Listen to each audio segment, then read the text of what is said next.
Mayor Allen, it is 6:30, so you may start the meeting when you're ready. Thank you, Clerk.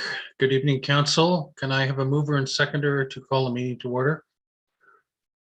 Councillor Mott Chapman, Councillor Moore, that the regular meeting of the Council of Township of Springwater of November 17, 2021 come to order at 6:30 p.m. All those in favor? It is carried. Due to COVID, Council is taking the necessary steps to limit in-person meetings. As such, we are participating electronically in this meeting tonight with Council and staff. You can watch the meeting live on the Township's website at www.springwater.ca. Listen to it during the meeting by a telephone by calling 647-558-0588 and using the meeting ID 878-6815-8503. This option is available during the meeting. If you would like to review the live stream after the meeting, you can do so by watching the video on the Township's YouTube channel. Are there any disclosure of pecuniary interest on our matters this evening, Council? Seeing none, we move to 3.1 on the agenda, which is deputation presentation re the setback relief as outlined in bylaw 2007-098 for an ultra high efficiency wood burning outdoor furnace. Delegation by Mr. Wayne Corrigan. Please proceed.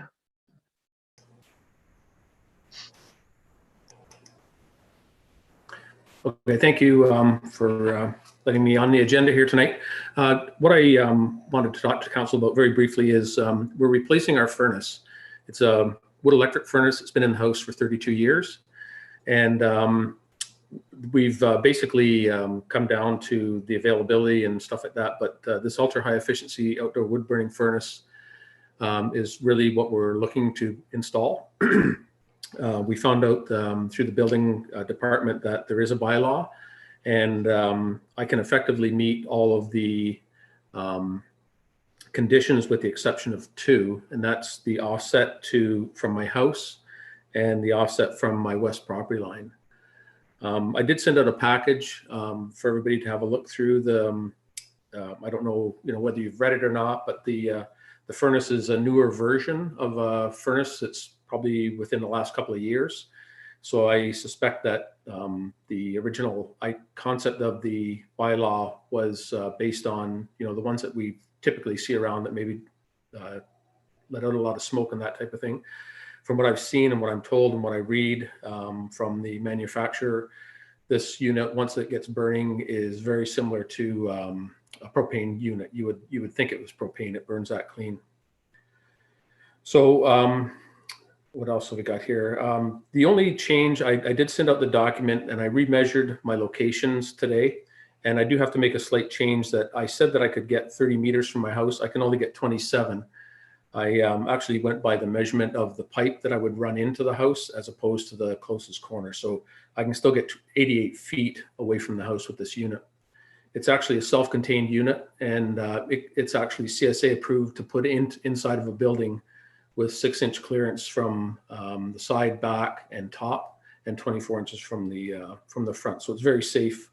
And as I said in my note, it gets my 32-year-old wood burning furnace out of my basement, and I think it puts us into a lot safer condition. So I'm looking hopefully to get relief on those two distances from the bylaw. Thank you, Mr. Corrigan. Can I have a mover and seconder to get this on the floor for discussion? Councillor Cabral and Councillor Moore. Open for comment, Council. Councillor Cabral. There we go. Thank you, Mayor Allen. I did look at the material and I did read it over, and I actually had a couple of questions. Actually, one of them has been alluded to, and that was the efficiency of this particular unit. And I'm also surprised to hear that this unit could actually be installed inside a house, where now I'm thinking if it had have actually been installed inside the building, then the setbacks wouldn't even apply. So I'm just curious to know from our planning department about these setbacks, I guess when they were put in place and the reason for them. I'm suspecting it would be smoke and odor, but I just would like to know that before going forward myself. Okay, Director Spagnell? Thank you, Mayor Allen. Planning was involved in the preparation of the bylaw. However, planning was only involved with respect to use. Planning did not establish any of the setbacks because this is a bylaw that was created by the municipality to deal with offsite impacts. The setbacks were arrived at through consultation with the fire department and emergency services at that time. And you're correct that the purpose of the setback, from my recollection, is that it was to try to mitigate any offsite impacts related to smoke. Follow on, Mayor Allen? Yes, Councillor Gravel. I don't know whether this should be directed, Mayor Allen, through you to Director Spagnell or to, Manager Spagnell or Manager. It's Director Spagnell. The building department. The building department. I'm just curious to know whether or not, if this particular unit had been installed in the house, would we still be going through this process itself, or would it still be something that would require a permit? So CB over Stratton. Through you, Mr. Mayor, to Councillor Cabral, if this unit was installed inside, it wouldn't require a permit under the bylaw. It would require a permit through the building department and it would have to be wet certified for the installation. I hope that answers your question. Outside of that, that would be the only requirement then? Yeah, so it would still require a building permit, but I say it would just have to be wet certified, so it would be treated the same way it would be for a wood burning fireplace. Appliance. Okay, thank you very much. Other questions? Councillor Ma Chapman. Thank you, Mayor Allen. I do support this.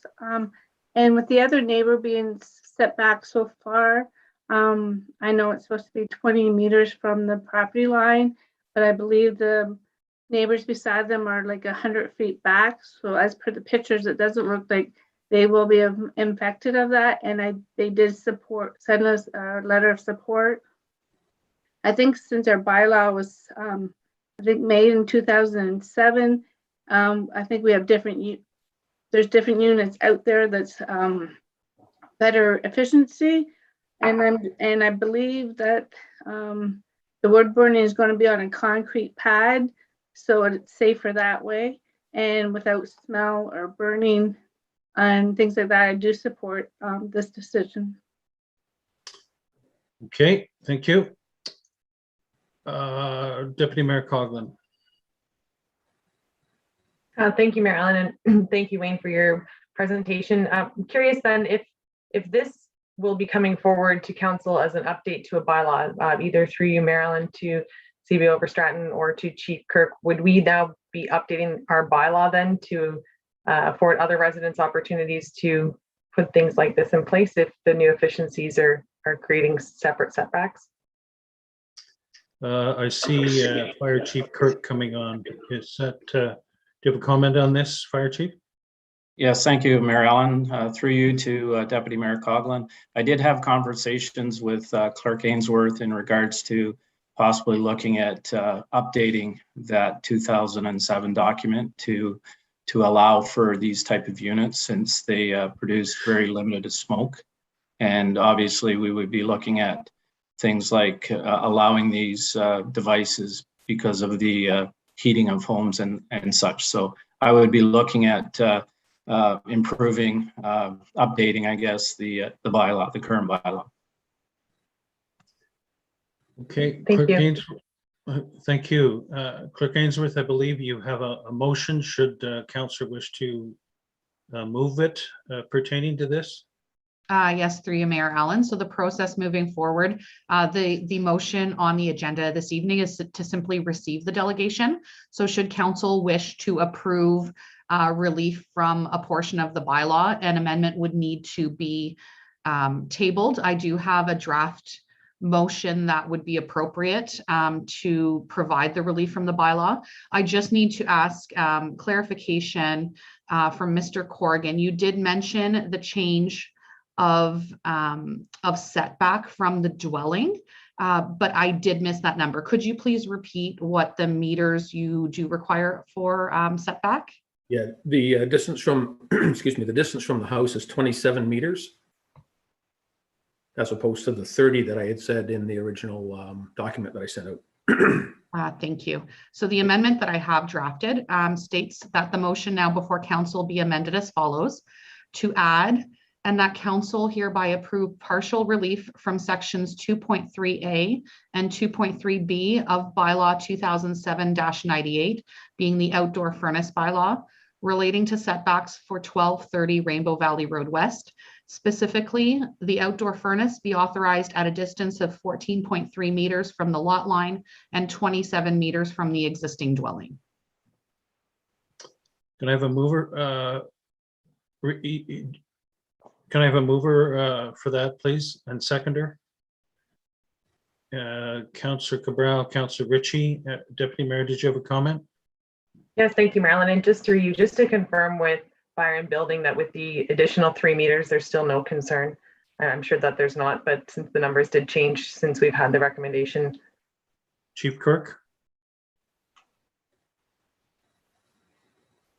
Through you, Mayor Allen, to Deputy Mayor Coughlin. I have no concerns. This is a CSA approved sealed unit. It would be much safer in that unit versus say a bonfire out the back of the home. So no concerns from fire. Okay, we have the motion as read. All those in favor? That is carried. Thank you, Mr. Corrigan. Thank you very much. Moving on to 3.2, I now call upon Mr. John Grudfeld to make a presentation regarding the appeal of October 20, 2021 decision regarding CI 2021-001 Grudfield Wadi House. Mr. Grudfield? Mayor Allen? Yes. Yes. Clerk Ainsworth? My apologies. For the item of 3.1, council does need to vote on the motion as amended, the main motion as amended. Okay, I always forget that step. Okay, I don't think we need to read it. I think it's the main motion with the amendment on it. Any questions? We need a mover and seconder for that? No, we don't.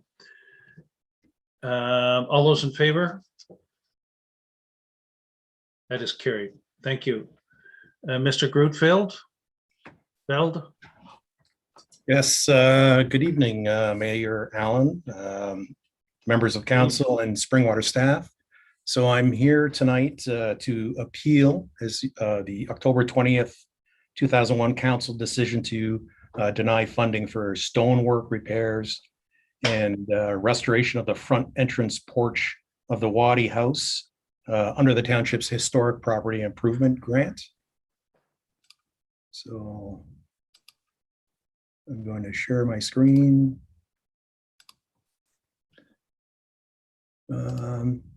Okay, this is the Wadi House. It's located at 1680 Highway 26, so that's right at the corner of Highway 26 and Wilson Drive. It is a designated heritage home under the Ontario Heritage Act and listed on the, yes. Did you just put a presentation on, because we don't see it as yet? Okay. Yeah, it's there. Clerk I don't Ainsworth? see anything. There. You got it now? Get it? Now it's, yes, okay, There we it have is. it now. Yeah. Okay. All right, so this is I'll put it in slide. There. Next, there. So here's a picture of the Wadi House, located at 1680 Highway 26. And I've also included a picture of the plaque as a heritage site. You can see the house was built in 1872.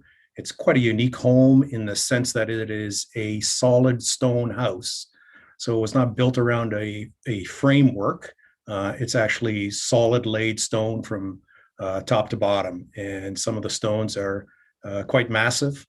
The house has stood for almost 150 years and is in relatively good shape. One of the interesting things about the house is that over that entire period of time, the house has only been owned by 3 families. The Wadis themselves, I believe, owned it up until maybe, I think, around 1945 or so.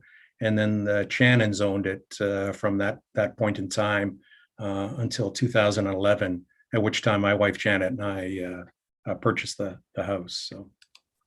So I also included a letter to council, basically stating my position for appeal. So if you don't mind, I'll just quickly read through that letter. Dear Honorable Mayor and members of council, we, as the owners of the historic Wadi House, recently put forward an application to Springwater Council for funding under the Springwater Township Historic Property Improvement Grant for masonry repairs and restoration to the front entrance porch. The application was heard by council at the October 20th council meeting. The request was denied by council. We would like to appeal the decision of Springwater Council to not support funding for the Wadi House property in Springwater Township under the Historic Property Improvement Grant, as we feel that the application was not properly evaluated in direct relation to the established policy 3.1.6 Historic Property Improvement Grants. So within that grant, the stated purpose of the grant is to encourage the conservation of historic buildings and properties in the township. The Historic Property Improvement Grant helps to maintain and upgrade heritage properties listed on the township's heritage register. The Wadi House is a designated heritage home under the Ontario Heritage Act and is listed on the township's heritage register.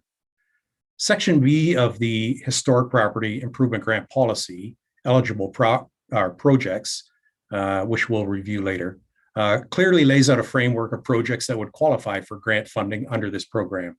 The terms repair or restorations are used throughout the eligible projects section, which refers specifically to the repair or restoration of porches and verandas, as well as masonry and stonework.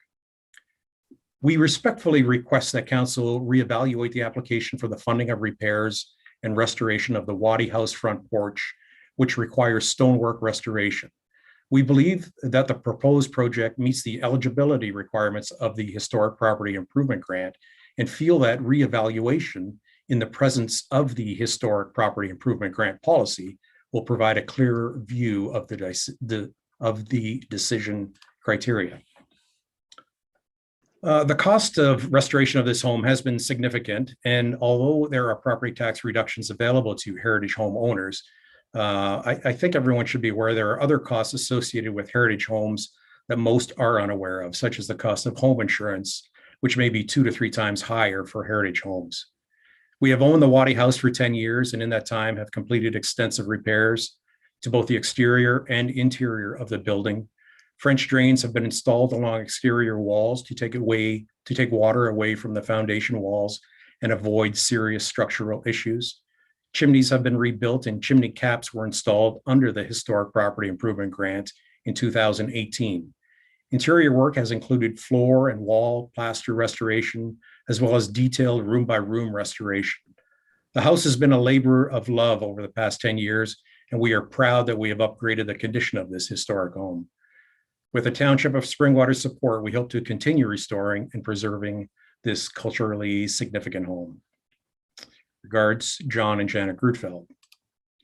And I just pulled a few things from the Historic Property Improvement Grant. I believe you all have a copy of the full 3.16. But again, the purpose and intended outcomes, it's intended to encourage the conservation of historic buildings and properties in the township, including properties listed as being of historical interest and properties designated under Part 4 of the Ontario Heritage Act.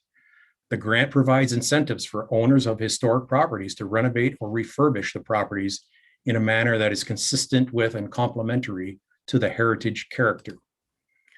And this is the section on eligible projects. So if we just kind of run through, you can see, again, there's a lot of verbiage relating to repairs and restorations. So that terminology comes up quite frequently. So the first line, repairs or restorations to porches, verandas, cupolas, column, brackets, soffits, and fascia, removal of siding and detailing that is not considered heritage, repair or restoration of historic exterior cladding based on historic documentation, repairs or restoration of windows and doors or other structural openings to original conditions based on historic documentation, repairs or restoration of decorative architectural detailing, millwork and trim, as well as chimneys based on the historic documentation, and masonry and stonework, including the cleaning and masonry stonework using non-destructive cleaning methods.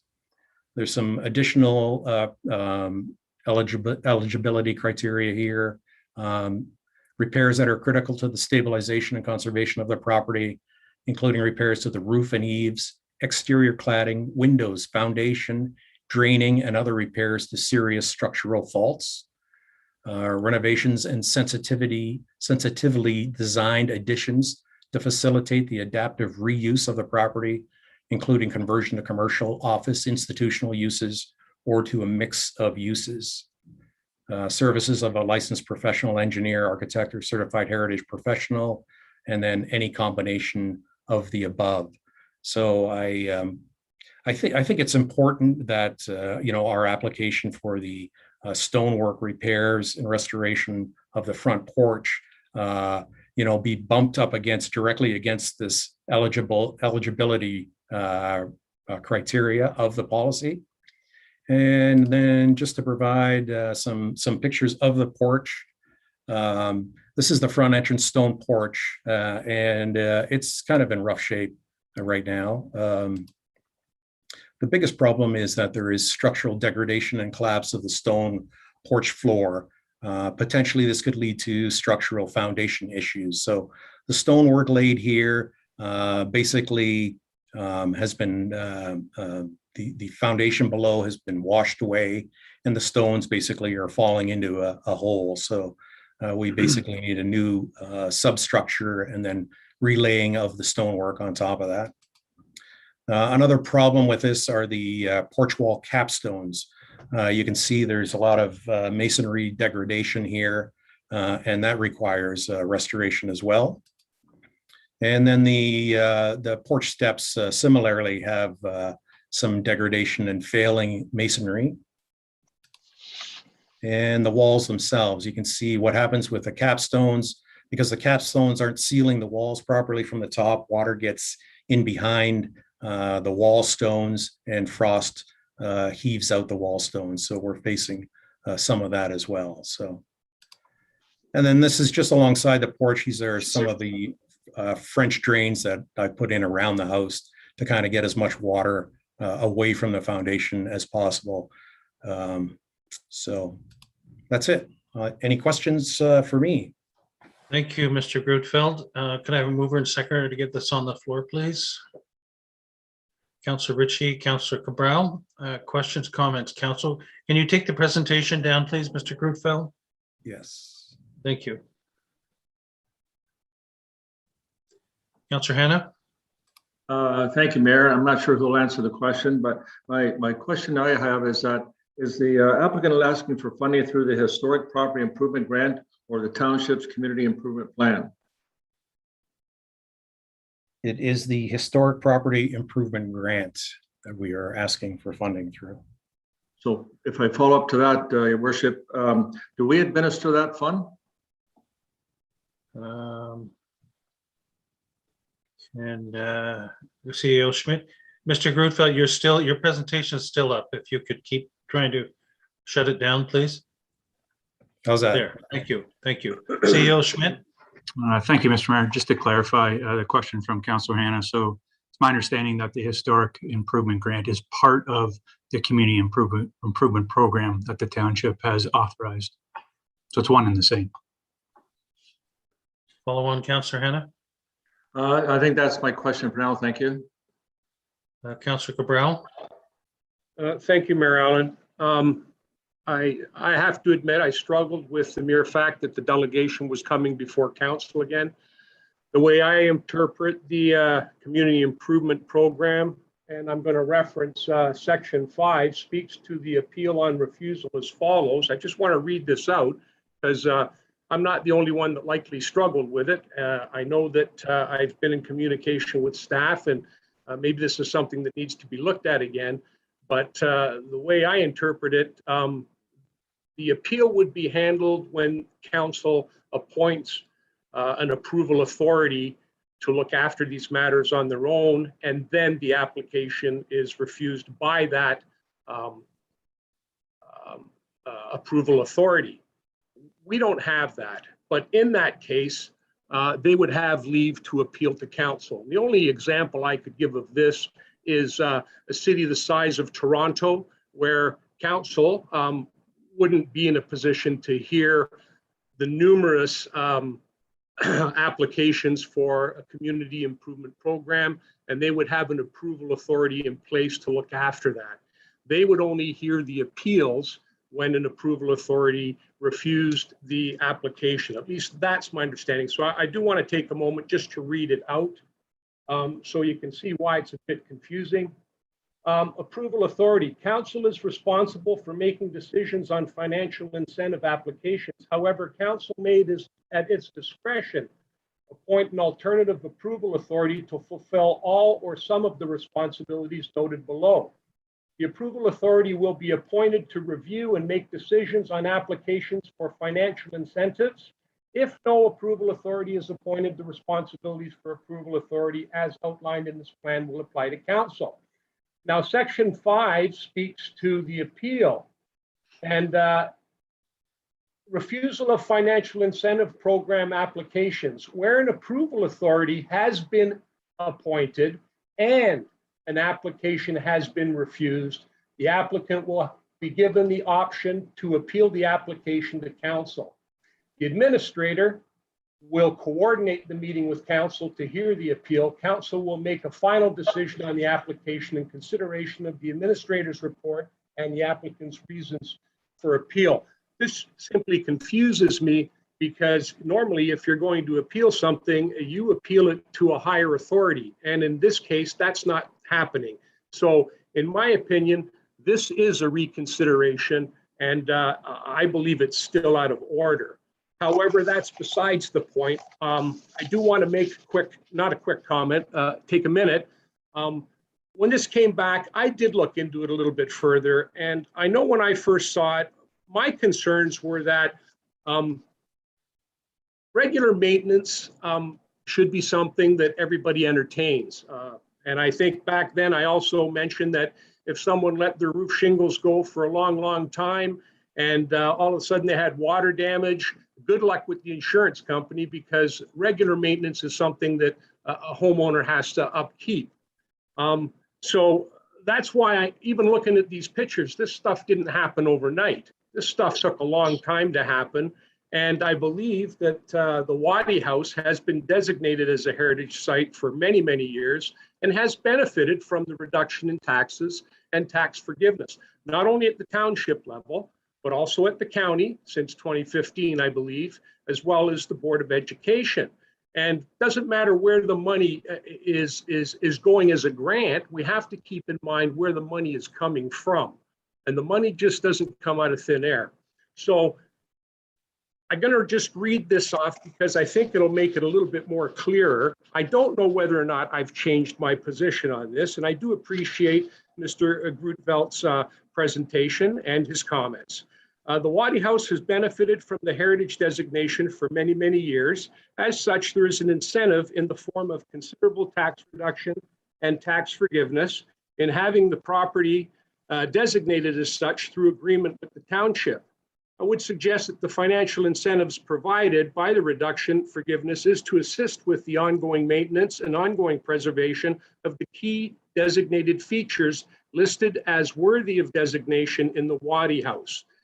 These include the exterior heritage features, which are fieldstone walls and chimneys, keystones over the main floor windows, carved keystone over the main entry door, original double entry wood doors with stained glass panels and fixed transom, canopies with gingerbread over the front parlor window and master bedroom, along with original windows on the main floor, including two-story window in the main stairwell. And while eligibility criteria has been brought to the attention of council, it's important to read further into the community improvement program, in particular page 27, section 3.2, item 6, which states, improvement to a property. A property must represent an improvement to a property or a building and not be considered a regular or life cycle maintenance activity. And I think that's where we have to kind of decide for ourselves as a council, if this is something that could have been mitigated by ongoing regular maintenance, or is it something that happened overnight?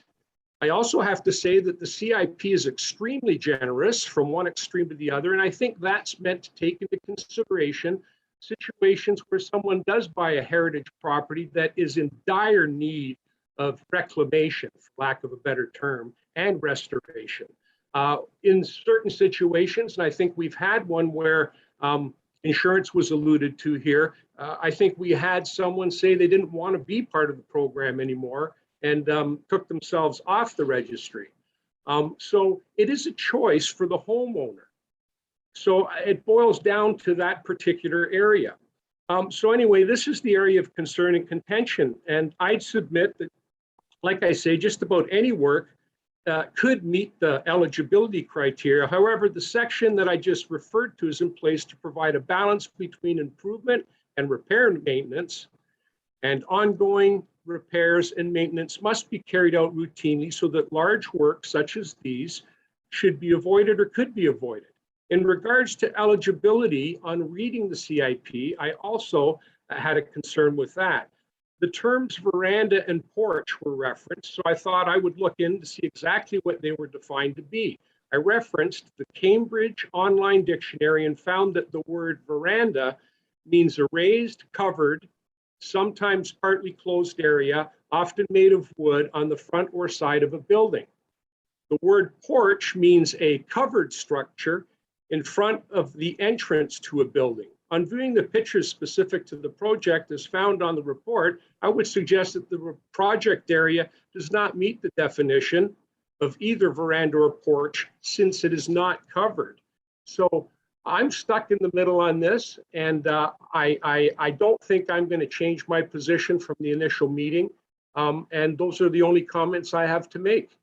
Okay, thank you. Other comments, council? Councillor Mott Chapman. Thank you, Mayor Allen. As again, from last time, I still support this.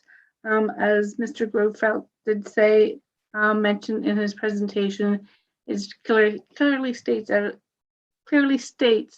under the historical property improvement grant that verandas, porches, whatever you want to call it, is part of that CIP. And it's under the Heritage Act too. So I still support this. That's it. Okay, other comments, council? Deputy Mayor Coughlin. Thank you, Marilyn. My comments are pretty short, I hope. It was referenced earlier that when a heritage home is benefited over many years, I think these programs, that's the actual intent of these programs, is so that the homes can continue to benefit for many more years. I think that programs such as our CIP are put in place to ensure that whether it's maintenance or repair to a new owner or an existing owner, whether it's supposed to be a fault of an owner of a heritage home, if a new owner came in, we would be jumping at the opportunity to assist them and making sure that we do restore these. I think that this application falls directly within the parameters of our programs, and I'm happy to support this evening. Thank you. Councillor Hannah? Thank you, Mayor. I believe we had a lengthy discussion when this came before council on November the 3rd, and the majority of council voted not to award the application. And I think the only thing I've seen different here tonight is that the applicants appeared before us in person. So like Councillor Cabell stated, it's a difficult decision, but I'm prepared to stay with the decision that we made on November the 3rd. Okay, I have a question. Was there a previous grant paid for by the township, partially paid for by the township? And what would be the possibility of coming back in future for another grant should there be need for further restoration that might, in the applicant's opinion, qualify for a program such as CIP? Are there time limits and or amounts that restrict these sorts of applications? Clerk Ainsworth, maybe you could help with that. Thank you, Mayor Allen. It is a planning process, so I would have to defer to Director Spagnell or possibly Director Radigan, as I've seen her come online. Thank you, Director Radigan. Thank you, Mayor Allen. Through you to members of council. I believe there is a time limit, and that is within 2 years. And the last application was received in 2018, which was approved, and so this is beyond that. So the application does fall within the proper guideline and doesn't actually overlap in the 2-year period. And are you aware of what the 2018 application involved and the amounts at that time? I do have it. I'm not sure if Director Spagnell can respond, but just let me look it up and I can respond. Thank you.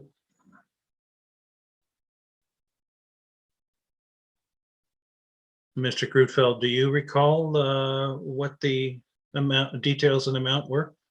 Yeah, it was part of the chimney restoration and chimney caps that were put on the building. I think the total cost was, I believe, somewhere around $12,000. So the historic improvement grant provided up to $5,000 on that amount. So, Director Radigan. Thank you, Mayor Allen. That is correct. It was for the chimneys and the installation of copper seam roofs on 2 window canopies in order to prevent deterioration. It was a quoted cost of $12,350, of which the township requested share was $5,000, and that was approved by council on August 1st, 2018. Thank you. Deputy Mayor Coughlin.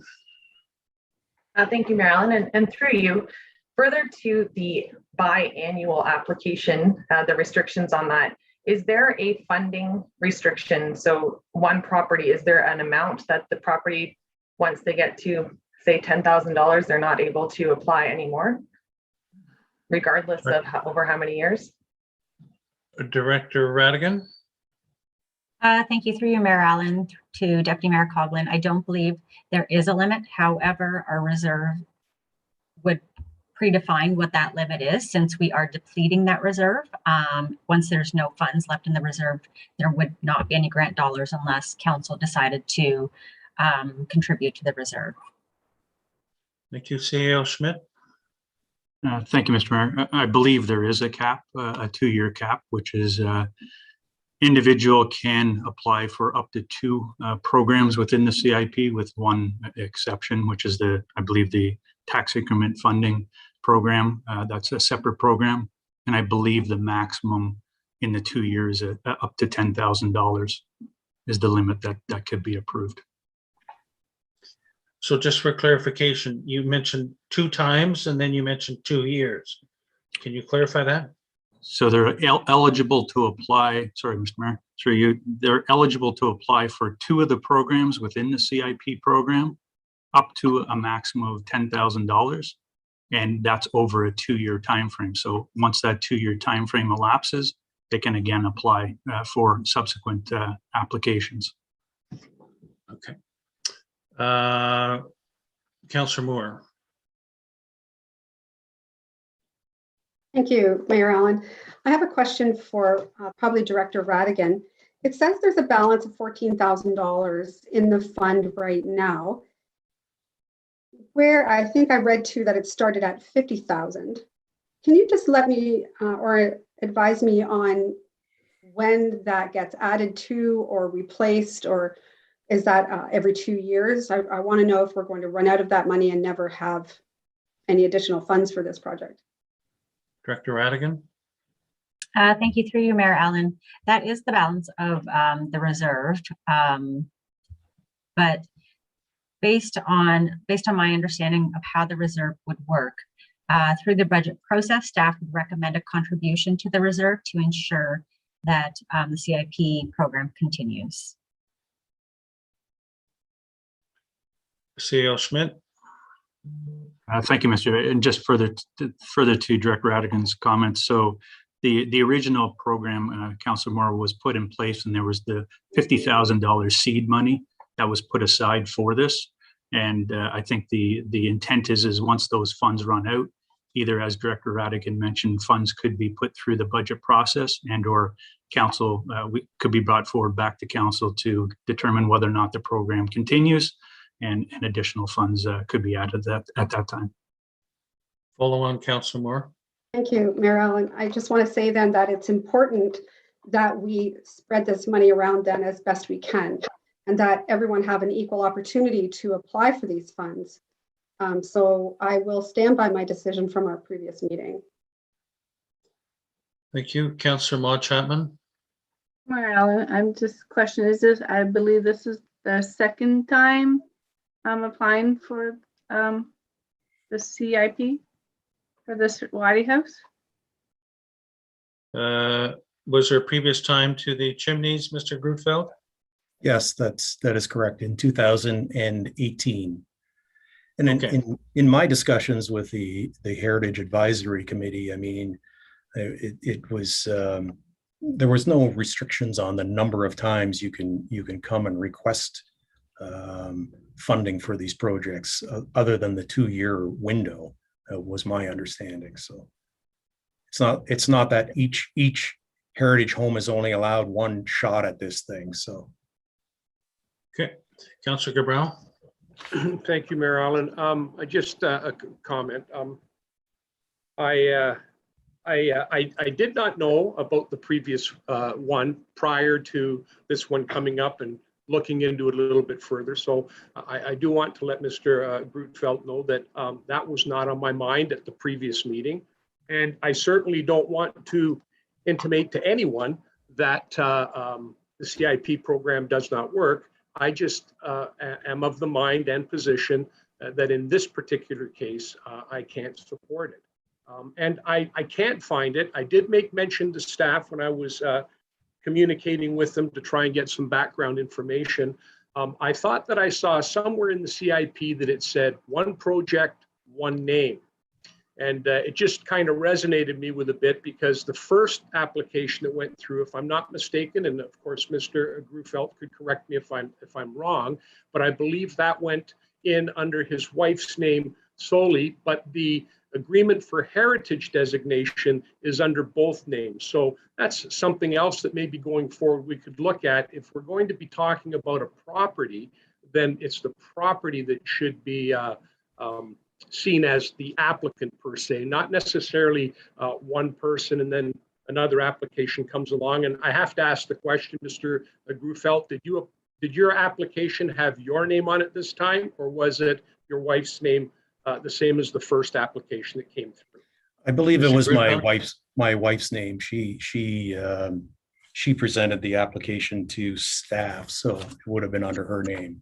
For both. I mean, the property is legally, Yes. under both of our names. So I think if I could comment again, I think, the township has to consider whether or not the conservation of these heritage homes is important to the community or not. I mean, I believe that that's why this historic property improvement grant was put in place, because it is important to the community to recognize its heritage and through these designated heritage properties, and I mean, if funding is not available under the actual policy that was written by the Springwater Township, I just don't understand, why anybody would want a designated home.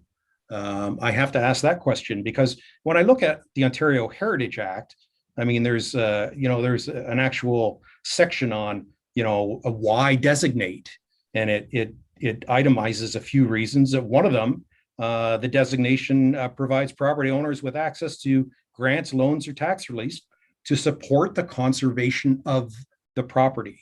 And I think that's really what we're looking for, is that type of support. So, I mean, not that I'm going to pull the plaque off of the house, but if there's a policy in place and we feel that we meet the eligibility requirements of that policy, I don't think we should be looking for ways to quote, get out of it, and not provide the applicant with the funds. I mean, again, right in the policy, the purpose is intended to encourage the conservation of historic buildings and properties. It's different than any other private residence. The other private residences and follow on, Mayor Allen. Follow on, please. I wasn't finished, actually. Go ahead, Mr. Grutfeld, finish. Yeah, I mean, it's different than a private residence that is not a heritage site. I mean, if we lived in another house that wasn't a heritage site, I certainly wouldn't be coming forward asking for, some grant funds to help restore the home. But this is specifically a heritage home, a designated heritage home. Somewhere in the history of Springwater Township, someone decided that this was important to the township. It was important to conserve these homes. And even today, my understanding is the township is looking for historic properties to add to the register. But if the fact is that the improvement grant is not provided to homeowners, even though it's written and it has specific criteria that I believe we are right on, I just don't understand why anybody would want to have a designated home. Okay, thank you. Follow on, Councillor Cabral, and then we will. Yes, very quick, Mayor Allen. As I said before, there was a case that came before us where the house was designated. There was insurance issues. I believe they deregistered themselves. And I think ultimately it becomes a personal preference. It's balances of benefits and liabilities. If the program didn't exist, someone may still buy that house and it'll be a passion of love and they'll still do the work to it. The only thing in this particular case, sir, is, as I said, is the section that talks about not doing it for what would be considered items of regular maintenance and routine work. Okay. Any new points in, Councillor Hanna? Thank you, Mayor. Yes, a new point, sir. When I was on council, when the community improvement plan was put together and it was presented at that time, that it was to help commercial businesses, in my mind, is how it was presented. At least I understood it, and that was to help with facades, storefronts, to help improve our main streets, if you like. I don't recall any suggestion that it was there to help private residents, even though they're maybe heritage. What I'm confused about here, and I think is the applicant keeps referring to the historic property improvement grant. We're talking about the CIP, and as CAO pointed out, it's administered under the CIP, which maybe is the problem here, but I think the funds should be coming from the historic property improvement grant, not our CIP. Just for clarification on that, back in 2018, CAO Schmidt, what was the source of the funds in the previous application? CIP. Through you, Mr. Mayor, sorry. Are you're referring to the first application that Mr. Yes. Through the Wadi House? I believe it was through the CIP. So just a little bit of a background, I guess, is the CIP came about in 2017, and my understanding is that the seed funds of $50,000 were provided through a grant that Simcoe County provided to the township as an economic development fund. And so we use those funds to seed this program. And as I mentioned, once those funds run out, then we'll have to either budget more money and or come back to council to determine whether the program wants to continue. And just to clarify, I guess, to Councillor Hannah's comments, so the community improvement program is comprised of, I believe it's 8 to 10 different programs or grants, one of them being the one that we're speaking of tonight. So the community improvement plan is the plan, but there's a number of different grants that make up that plan.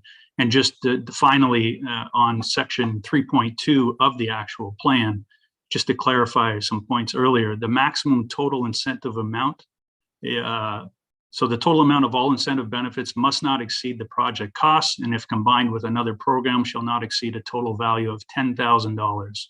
And again, combined programs, incentive programs may be combined with the exception of the tax increment equivalent grant, which shall not be combined with any other program. Within a 2-year period, a maximum of 2 approved incentive program applications are permitted per property. I'll stop there.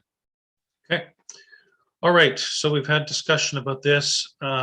We have a motion to receive it. I know if there is an amendment required, if some councillor wants to amend to seek approval of this, I think Clerk Ainsworth has drafted possible wording. So I'll leave it at that for council. Deputy Mayor Coughlin. Thank you, Marilyn. And through to the clerk, procedurally, would it be then just a reconsideration that you're asking for? Clerk Or that you Ainsworth. would be accepting of? Thank you, Mayor Allen.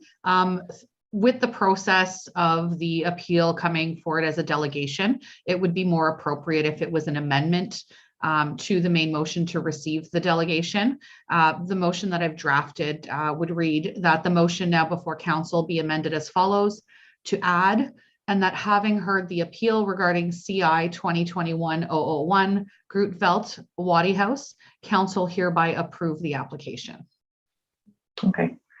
Thank you. And through you, Marilyn, as I wasn't part of the discussions previously, and my apologies to council for missing a meeting, I fully support these initiatives. And I think that when our council or councils or Springwater Council at some time designated this property, it becomes a part of the community more so than just a private residence. That's the whole intent of making sure that these heritage properties exist, and they continue to exist for years.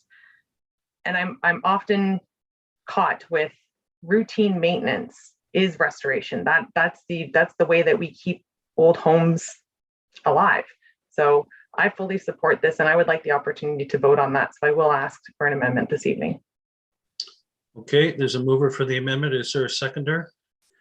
Councillor Ma Chapman. Final comment, Councillor Cabral. Thank you, Marilyn. I think it's very important that we keep in mind that the tax incentive has been thousands and thousands of dollars over the course of the years that the house has been part and partial of the heritage designation.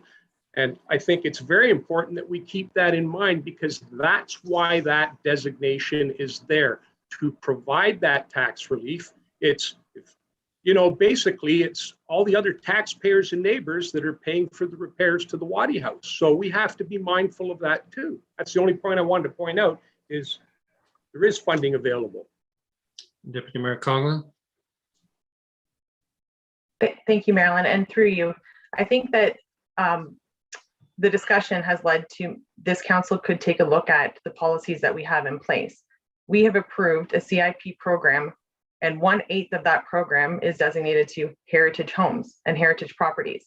So if we are looking to not include heritage properties as part of that CIP program, I think that as a council, we need to look at the program as a whole, decide on the funding moving forward, because we set parameters and this property falls within those parameters.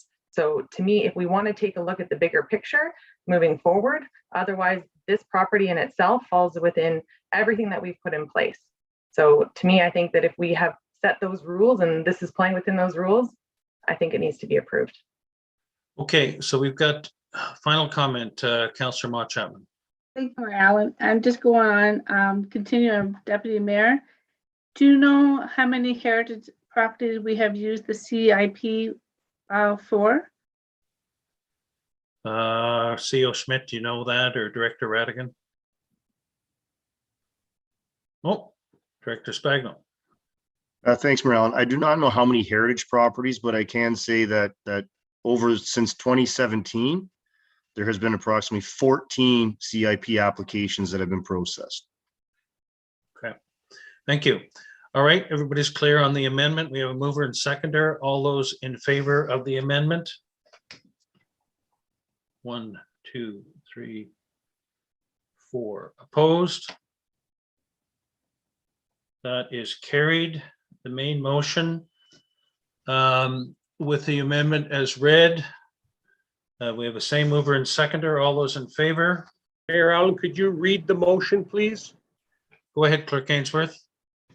Thank you. Through you. The motion, the main motion as amended would read that the delegation from John Grutfeld be received, and that having heard the appeal regarding CI 2021-001 Grutfeld Wadi House, council hereby approve the application. All those in favor? Opposed? That is carried. Thank you. Thank you, Mr. Grutfeld. Okay, thank you. Thank you very much for your time. Thank you. Next, we're at item 4 on the agenda, which is question period. As is stated, the details of submitting a question are on the agenda. You can do it either by emailing clerks@springwater.ca with the question, or providing your name should you wish to ask the question at the council meeting for a maximum of 2 minutes. So the details, as I said, are on the agenda. And you're welcome to refer to that. Clerk Ainsworth, are there any submissions for tonight? Thank you, Mayor Allen. There have been no submissions as per the deadline of noon today. Thank you. Item 5.1, adoption of minutes of council. Mover and seconder, please. Councillor Mott Chapman, Councillor Moore, that the minutes of council listed herein be approved as presented. And there are 3 minutes. Any comments with respect to those? The minutes are the regular meeting of council November 3rd, 2021, the special meeting November 3rd, 2021, and the special meeting of council November 3rd at 4:30 p.m. All those in favor? That is carried. 5.2 is minutes of boards and committees. Mover and seconder, please. Councillor Cabral, Councillor Mott Chapman, that the minutes of the boards and committees and other organizations listed herein be received as information. We have 2 items. Any comments? Those items are the minutes of the Court of Revision, Swaley Drain of November 1, 2021, and the minutes of the Cultural Advisory Committee meeting of June 1, 2021. All those in favor? That is carried. There's no correspondence information items, so we're moving on to item 7.1, which is the proposed budget. Can I have a mover and seconder to get this on the floor, please? Councillor Moore and Councillor Ritchie. And I'll now call upon Director Radigan to start presenting the proposed 2022 budget, please. Thank you, Mayor Allen. I'm just going to share my screen.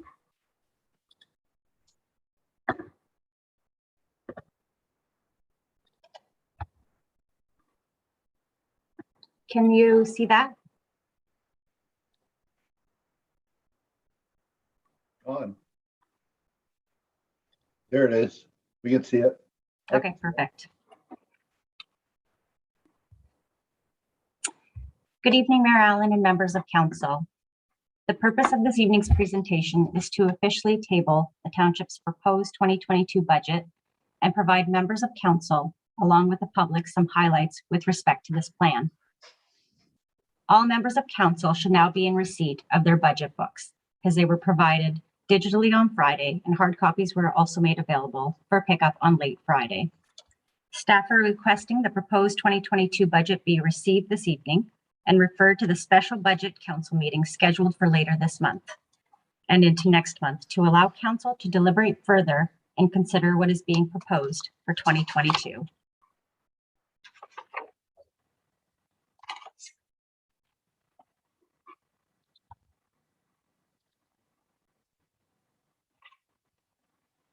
Sorry, I'm just trying to make it full screen so we can all see Nope. it.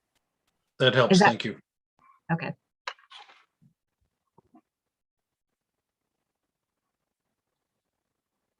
Tonight's agenda includes the 2022 Consolidated Budget, which is comprised of 4 key components that include tax, water, wastewater, and capital.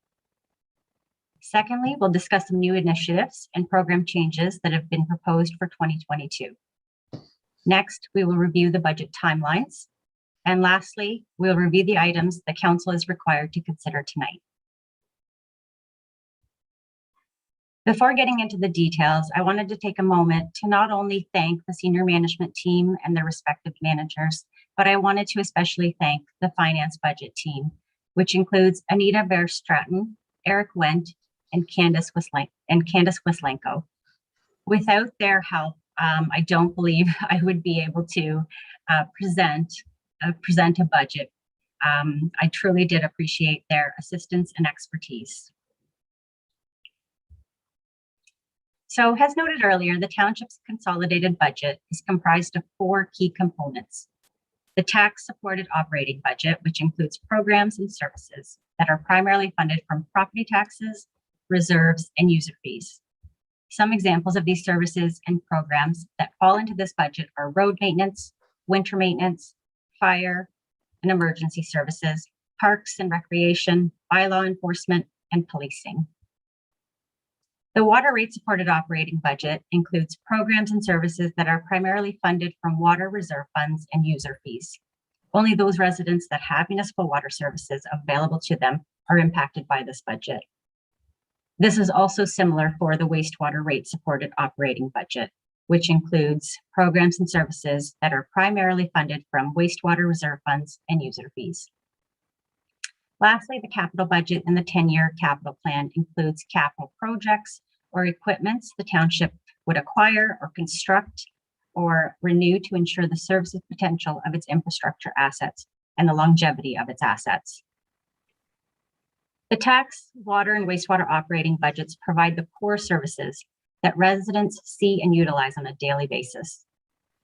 2022 should really be considered a recovery or a makeup year.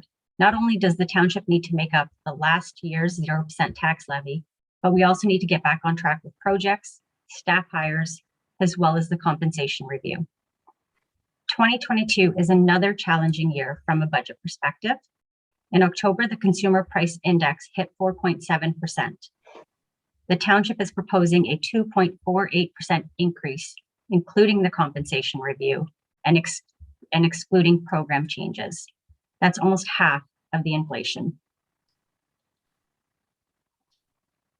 Now, the impact of the proposed 2022 tax-supported operating budget on an average single-family detached residential property assessed at $489,000 is $48.19, or 2.48% for the township's portion. The County of Simcoe is moving forward with a 2% increase, and staff are assuming no change in the education portion at this stage. Hence, staff are recommending $74.95, or a 1.86% blended tax increase over 2021, not including program changes. What I'd like to do tonight is have members of council look at the budget increase in a different perspective or a different angle. So what does 1.8% look like to the average residential property assessed at $489,000? Well, it equates to $6.25 a month. That's equal to 3 large cups of coffee at Tim Hortons. Or if you're kind of like me, that would equate to 1 Starbucks latte a month. When you break that down even further, that's approximately 21 cents per day on a $48.2 million budget. In 2020, the township conducted an update of water and wastewater rate structures. The rate supported budget includes both water and wastewater operating budgets, which include programs and services that are primarily funded from their respective reserve funds and user fees. Only those residents impacted, only those residents that have municipal water or wastewater would be impacted. At the end of 2020, Council approved a 2% increase in water rates and a 5% increase in wastewater rates based on a study prepared by Watson and Associates. These increases have been reflected in the 2022 proposed water and wastewater budgets. The proposed 2022 capital budget, which forms the first year of the 10-year capital plan, is comprised of gross expenditures of $20.8 million, of which $10 million is being carried forward from 2021. As you can see from this slide, there's a 36% proposed investment in the township's roads and related infrastructure. In addition, there's 29% proposed investment in municipal buildings, and that pertains to the new fire station, 15% in wastewater infrastructure, and 13% in fleet and equipment. Further details on what specific projects are being proposed in the 2022 capital budget can be found in tab 15 of the budget book.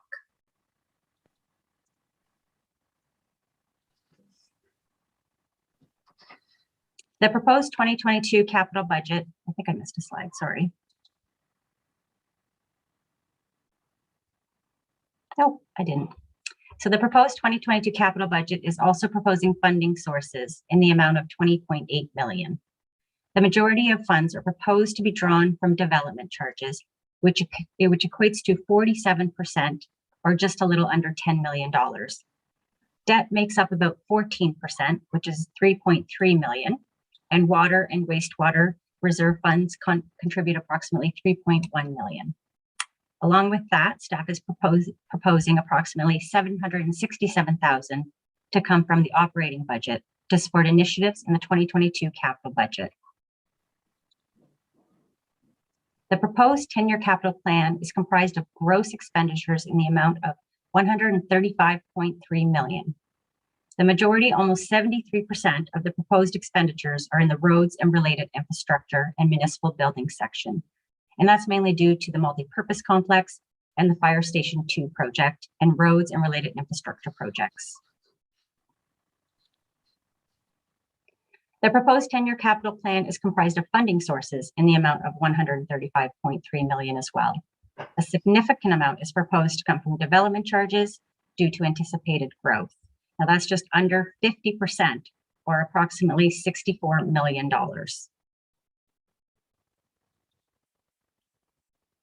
In addition to providing core services and programs to Springwater residents, staff are also required to review their priorities and needs each year, and should they seek a change in program direction and or require additional staffing resources, they're required to prepare a detailed justification and program change so that council is able to review each of these on their own merit.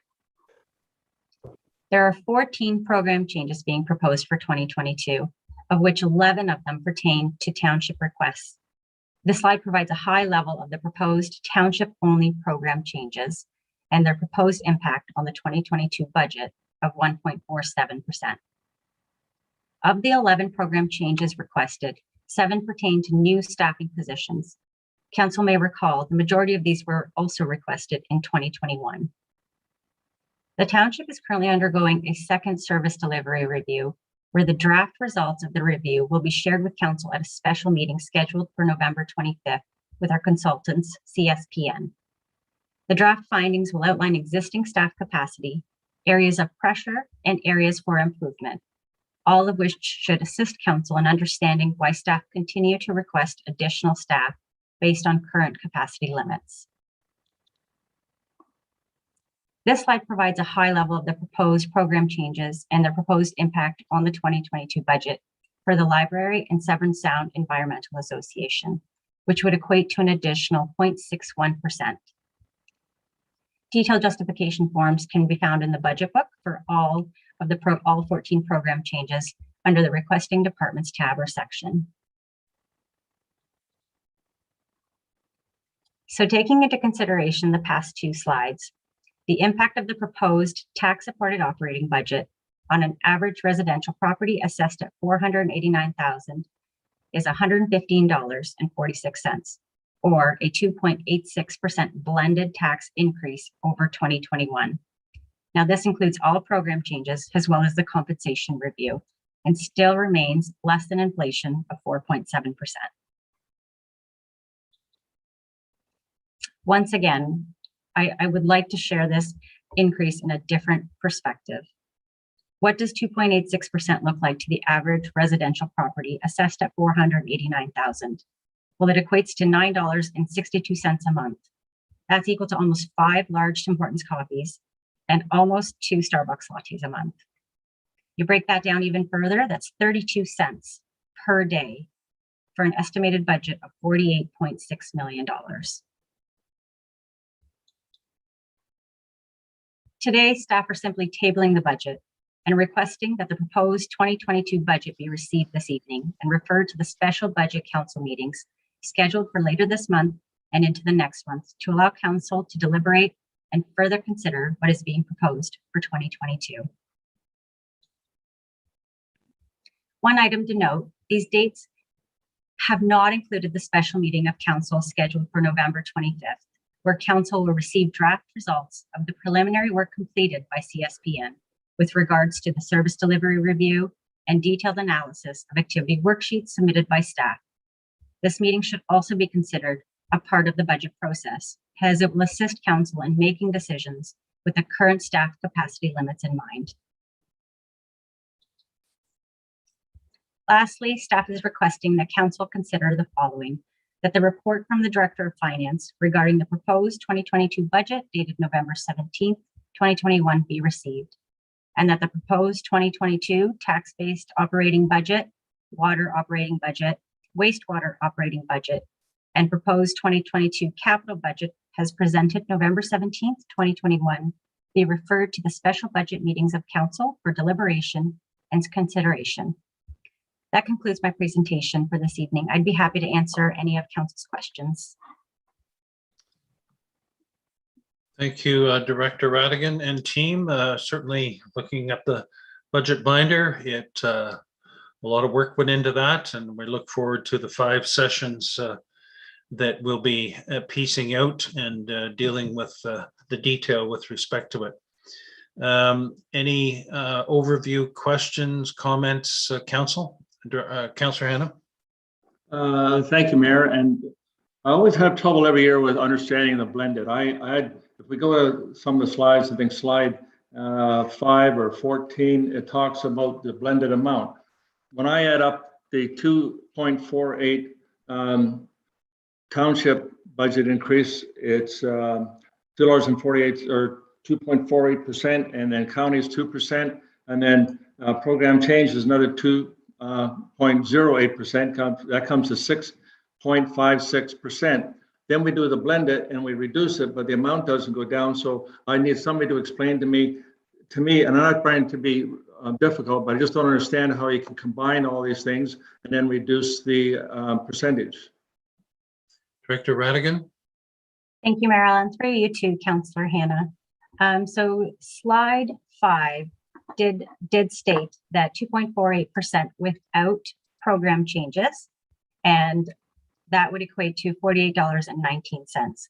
And taking the county portion of 2% into place, the blended rate, almost look at it as an average, but the calculations are actually quite complex. So your average, let's say almost your average is 1.86. So when you're thinking of your base amount, the base amount of the county and the base amount of the township, the increase is in proportion to what you're levying. And so that's why it actually reduces the actual tax rate portion. If we're including if we do include the actual program changes, the increase for the township would relate to 4.56%. Adding the county's portion into play, the blended increase would become 2.86%. Once again, almost look at it like an average, because the calculation itself is actually quite complex.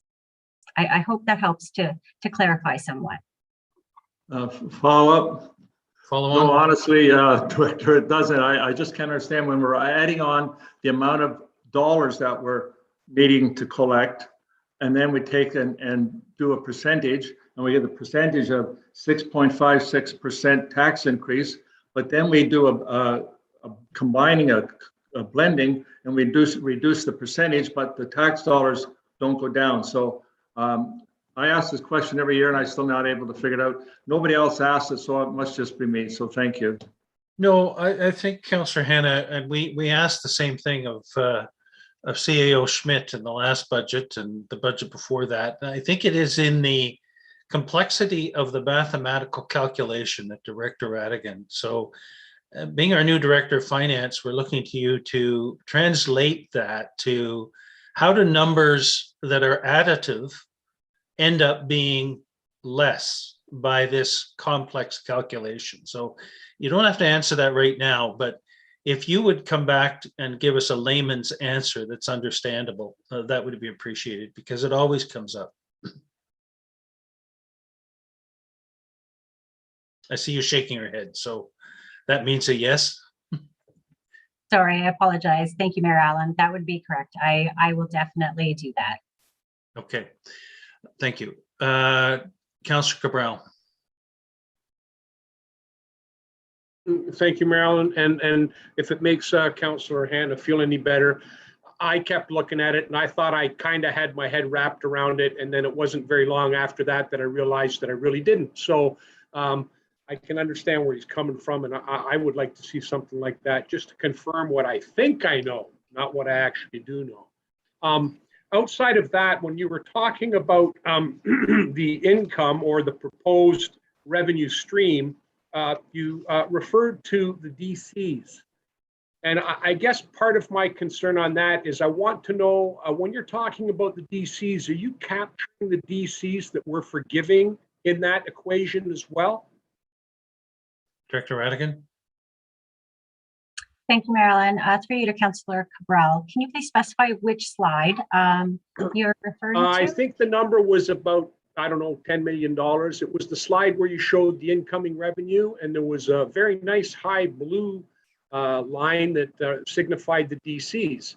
And I know we've got a lot of stuff coming on stream, and DCs are going to be available to us. I'm just wondering about that number, whether or not it includes the forgivable DCs in relationship to the fire hall that we're not going to be getting down the road. We've already, I think, been given them. It's kind of like a loan, if I understood it correctly. Director Radigan. Thank you, Marilyn. Through you to Councillor Cabral. The development charges are strictly the actual development charges we plan to collect. Anything forgivable would potentially be recorded in your grants and contributions. Okay, and I have to apologize, and sorry, Mayor Allen, through you, I have to apologize. It may have been prior to, but there was a bit of an agreement with one of the developers in order to help with the fire hall, so that when those DCs are going to be collected, the first X number of permits that are issued or whatnot, when the DCs might be due, we're not collecting that money. So I just want to know whether that's been included in that $20 million or been accounted for in that $20 million, or that the DC figure amount or not, because it's a significant amount of money that would change that number substantially and probably translate into a couple, two or three points more interest-wise for an increase. I see go to Director Radigan first, and then I see CAO Schmitz come on. Thank you. Thank you. Through you, Mayor Allen, to Councillor Cabral. The DCs that are being included in the $20.8 million budget do include $10 million, which are actual development charges. So they would not include any recoverable portion from the developer. That would be included under the grants and contributions of the actual chart itself. But I will defer it to CAO Schmidt for any further comment. CAO? Thank you, Mr. Mayor. And just further to the comments, Councillor Cabral, on the arrangement that we made with the development community, my understanding is that it was somewhat an upfront arrangement, if you will. So they essentially provided us with their DCs prior to building permit issuance, and hence the funds are in our hands now. So essentially, when they come to withdrawal, if you will, or request their building permits, essentially they will not be required to pay that fire portion at that time because they've already submitted it to the township. So it's not really forgiveness, it's really they prepaid, if you will. So it's to our advantage, although interest rates maybe not that great right now, but it's dollars in hand now, as opposed to waiting for dollars when they seek their building permits. Okay, thank you. Other questions, comments? Deputy Mayor Coughlin.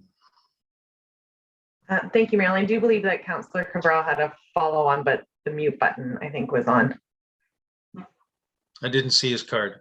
Yeah, thank you, Mayor. I'm sorry about that. I just want to, if CAO Schmidt through you, can just clarify, are those dollars being applicable now? Or are those dollars that we're talking about that we got in advance just being held in abeyance and to be used in 2022?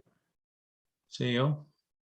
Thank you, Mr. Mayor. Through you to Councillor Cabral. It's my understanding that we are proposing, or we actually have an RFP out on bids and tenders right now for the master plan, if you will, for the community hub. And those dollars were to assist with payment of that project. So the 2022 capital budget does include those funds as contributions to offset any project costs related to that master plan. Thank you. Did you have a question, Deputy Mayor Coughlin? Thank you, Marilyn. And through you, it's actually just 2 comments. An AMO session was done, and it was actually, the entire session was on bringing light to how budgets are compressed together in that way. And it was a really good session, and it used hamburgers, actually. So it was saying that even though your upper tier municipality or upper tier can be much larger, when you bring it down and you cut it. So I'll try and find that, because it was really great and to try and wrap the head around it. But I did want to thank you, Director Radigan, for the presentation. It was really well done. So thank you for that. It was much better than that last guy that used to present to us. So. Thank you. Councillor Moore. Thank you, Mayor Allen. Just a couple of comments. It always makes me shake my head when I see the MPAC assessments for the average price of a house in Springwater Township. And I know in Ward 4, I'm not sure where they're looking, but that on top of the COLA that we talked about last meeting with Director Radigan, that they both seem to be a little bit behind the 8 ball today.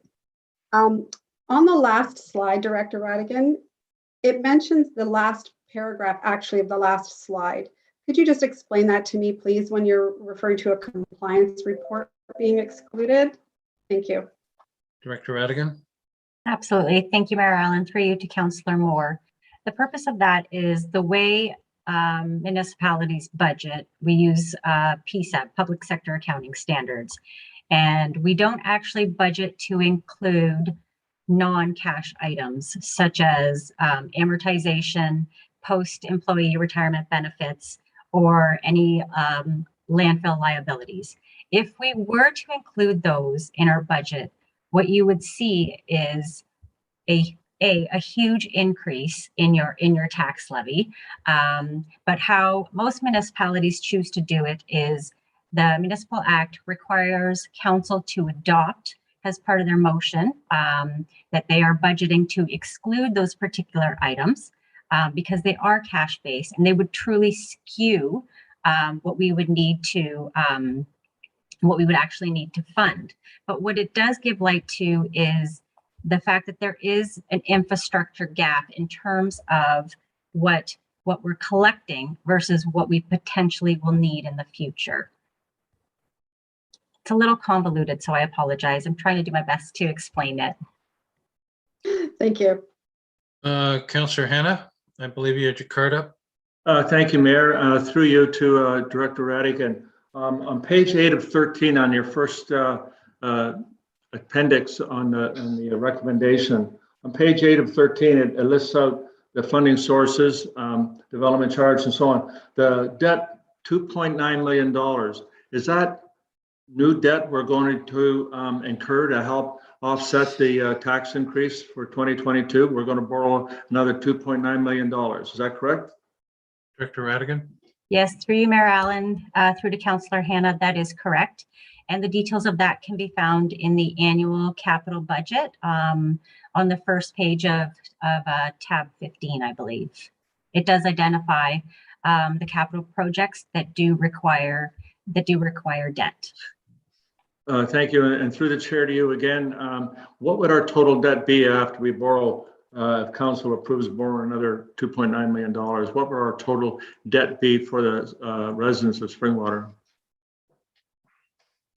Director Radigan? Thank you, through you, Mayor Allen, to Councillor Hannah. I don't have that figure off the top of my head, but it is over $5 million. Thank you. Yeah, I believe we're at 3 now, and then plus the 2.2. So if I remember correctly, Deputy Mayor Coughlin. Thank you, Marilyn, and through you to Director Radigan. Further to Councillor Moore's point about the assessment values, we, through our long-range financial plan, using the moderate or the medium growth rate, is there an opportunity for council to revise or to take a look at that again? Because I do find that the surpluses or revenue could continue to get larger. Is there any thought given to taking a look at that again? Director Radigan? Thank you, Marilyn. Through you to Deputy Mayor Coughlin. That's a great point. I believe the long-range financial plan is due to be updated almost every other year as a result of the amount of increased growth and how it can change honestly on a daily basis. But one thing to point out is that MPAC has not actually updated the current value assessment. So we're still using the 2016 CVAs, which is the current value assessment. And as a result, municipalities across Ontario are not seeing large increases to their assessment bases. And it's been delayed 100% as a result of COVID.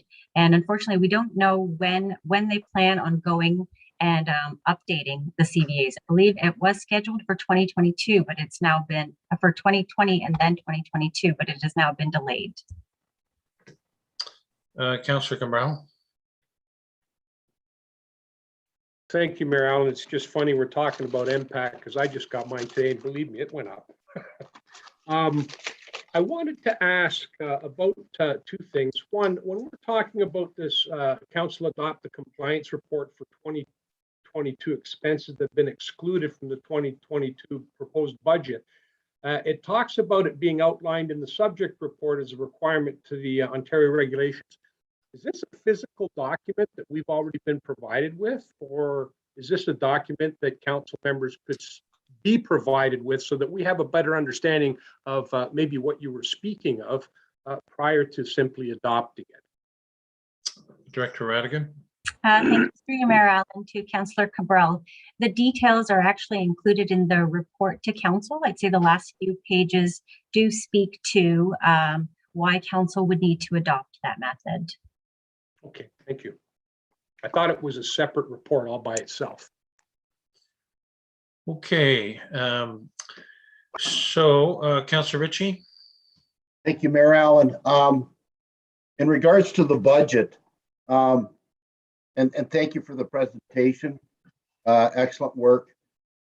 Predictions are that interest rates are on the rise, and all the indicators seem to be pointing in that direction. So having said that, with interest rates the way they are, would we be prudent to borrow extra and do some other capital items that need to be done, and then capitalize on that and say for the following year as well too? And then when these new assessments come in, it's going to be a windfall of new money that we're going to see.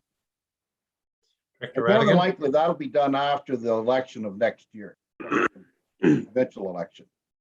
So I'm really thinking outside the box here, but would it be in our interest as a council to borrow more than what we're really asking for on this budget, or just stay the status quo? And that's a question to the director and to the CAO. Director Radigan?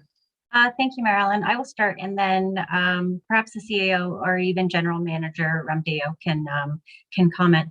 But that's a great strategic way to actually look at taking on more debt. There's one common theme: a lot of municipalities are afraid to take on debt, but you are correct. Interest rates are low.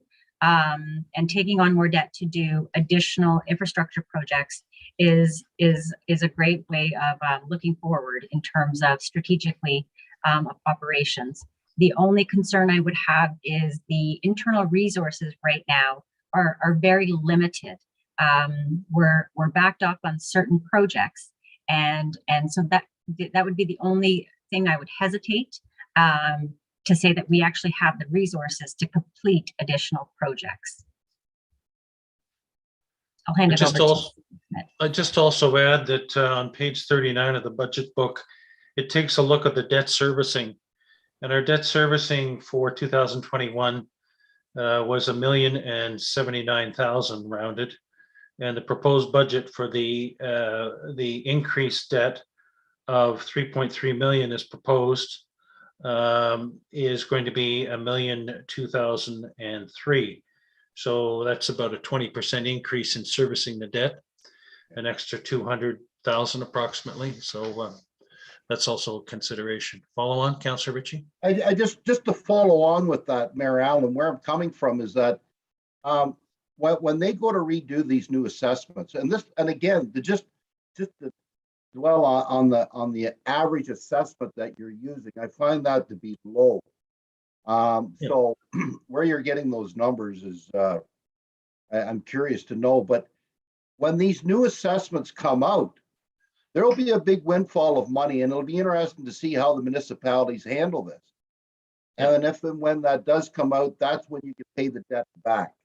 So I'm kind of thinking outside the box. I'm thinking down the road.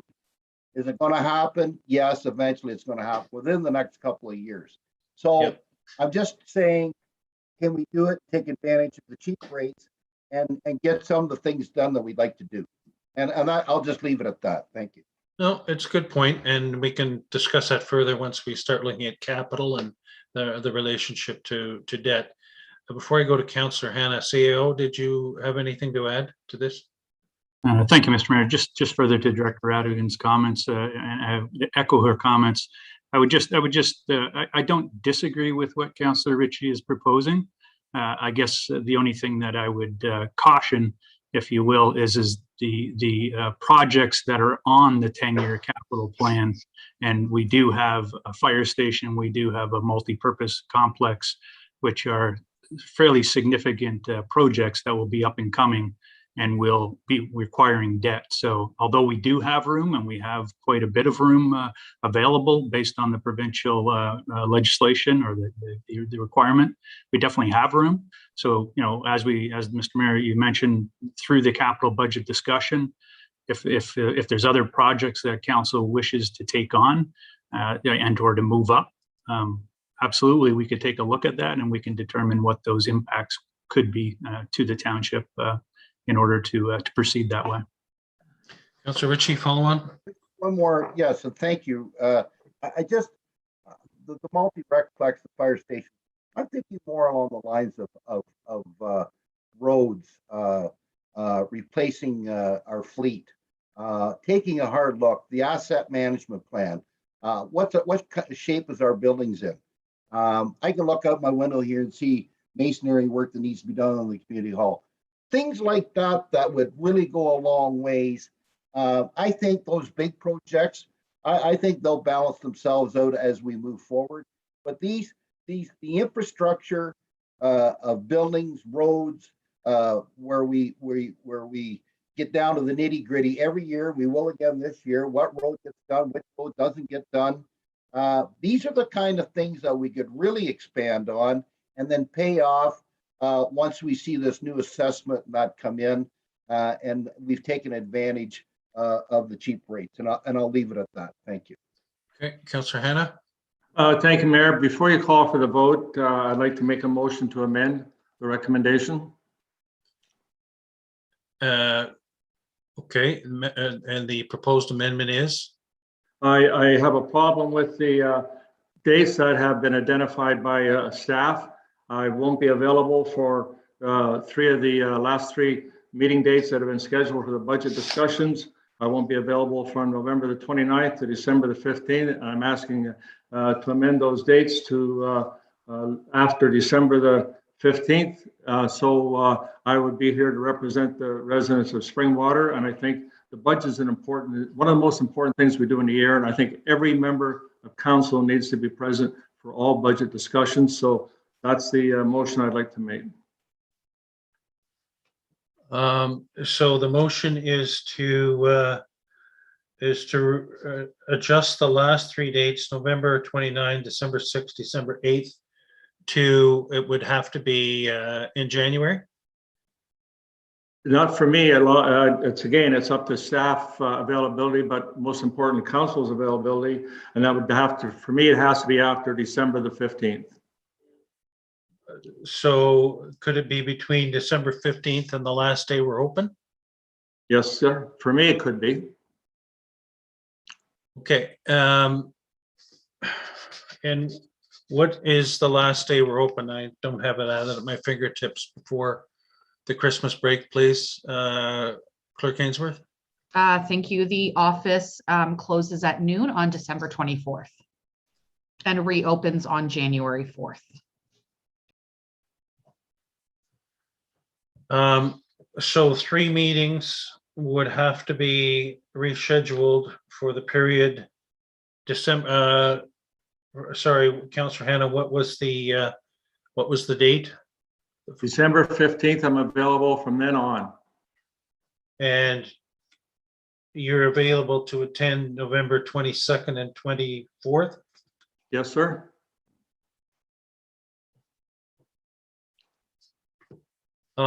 Is there a seconder for this motion? Councillor Moore. Discussion, Director Radigan.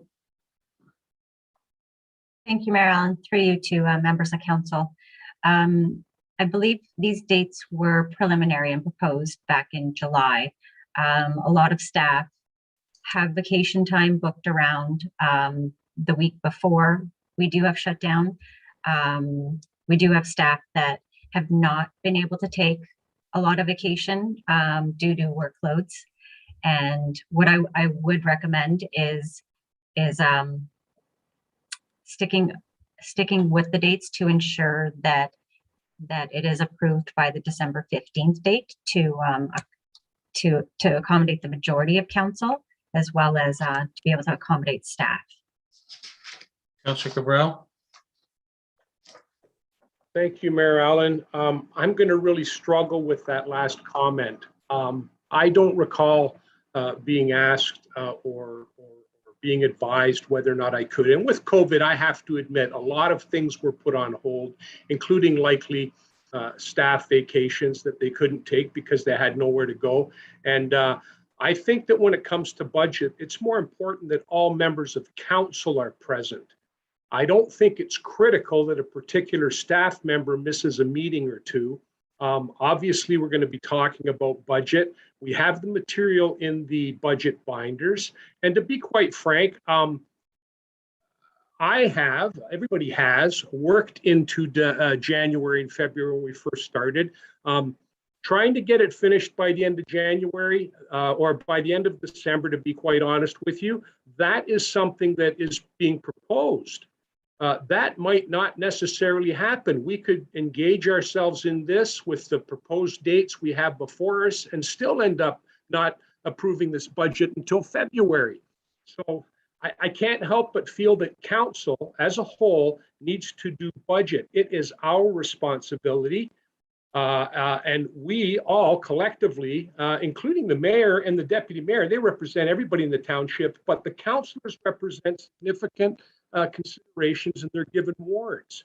And I don't think it would be reasonable if we can accommodate Councillor Hannah to actually stick with the dates we presently have. And maybe I'm out of order, but I have to reiterate, nobody canvassed me to see if I was available on those dates. So I find it rather difficult to simply say that, I mean, it was okay with me because I don't have anything planned, but I might have had a holiday planned back in April that I couldn't take. And now I'm being told, if you want this holiday, you have to take it before the end of the year. So, you know, what am I going to do? I think it's reasonable to accommodate the request. I don't think it's a great, huge hardship, even if we don't do these meetings in December to allow staff to go on their holidays, if in fact we resume in January. I mean, I'm okay with that from my perspective. I think realistically, to be able to squeeze the 3 meetings to between December 15th and 24th wouldn't be realistic. So we're looking realistically at moving it into January, I would think, if this went forward. Director Radigan? I would like to thank you, Mayor Allen, to Councillor Cabral. The July 7th report for budget, which was for budget direction, it did outline the dates that were preliminary and proposed in July. So staff have been working around those dates. Those are dates that have been published, and they were also quite similar to prior years. And so that's why I just caution that staff have most likely scheduled vacation time around those days. I would also caution moving dates into January, just in terms of majority of municipalities. This is best practice to do your budget prior to the year beginning. It allows staff to prep for the next year. It allows for projects to get started prior to, and ensure requests for proposals or tenders are submitted, and you would most likely, I do believe you do get better rates if you do present them early on rather than later on in the year. It just allows staff to be better prepared for the 2022 year if they do have an approved budget in hand to work with. Thank you. Before I go to Deputy Mayor Coughlin, do you have any further, CEO Schmidt? Thank you, Mr. Mayor. No, I think Director Radigan's kind of covered it. I'm just trying to just clarify. Councillor Hannah, you're back for December 15th? That is correct. And I don't have any opportunity to change my commitment. I will not be able to attend those meetings until starting on December the 15th. And I appreciate that staff may be put into a position here where they have to do a bit of rescheduling, but it's unfortunate. And again, I have to reiterate what Councillor Cabral said. I was never asked if I was available. I knew when the dates were coming up. I was hoping I could not be tied into a commitment, but I am, and I have no alternative but to be absent from council during those dates. So I'm asking council to support having all of council available, and I would suggest that the best way to do that is maybe to send out and ask the proposed dates and ask if anybody is not available before we commit to anything. And again, I know that budgets in other municipalities, and even in Springwater at one time, went way past the beginning of January of the year. So I don't see why that's quite so critical that we have to be locked into that. Deputy Mayor Coughlin. Thank you, Marilyn, and through you, I would support moving the discussion to our next meeting.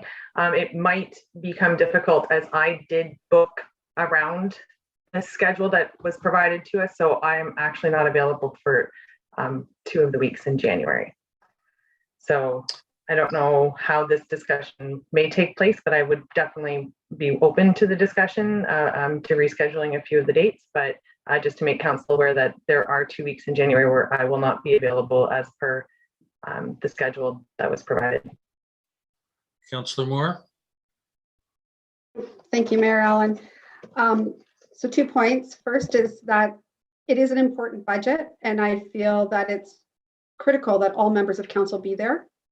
And secondly, I reiterate what Deputy Mayor Coughlin said, but I'm not available the last week of December, well, the week prior to Christmas. So I'm not available that week. Sorry. Councillor Mott Chapman. Around. What's the complications if we do move some of the meetings to January, other than Deputy Mayor Coughlin not being there? I'm not sure when 2 weeks she's away, but what's the complications or the issue if we moved maybe 1 or 2? CEO Schmidt.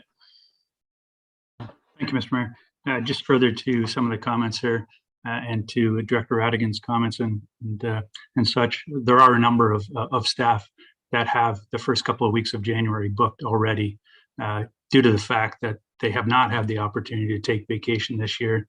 They are allotted that time. They have made other arrangements. Some of them may be out of province, I don't know.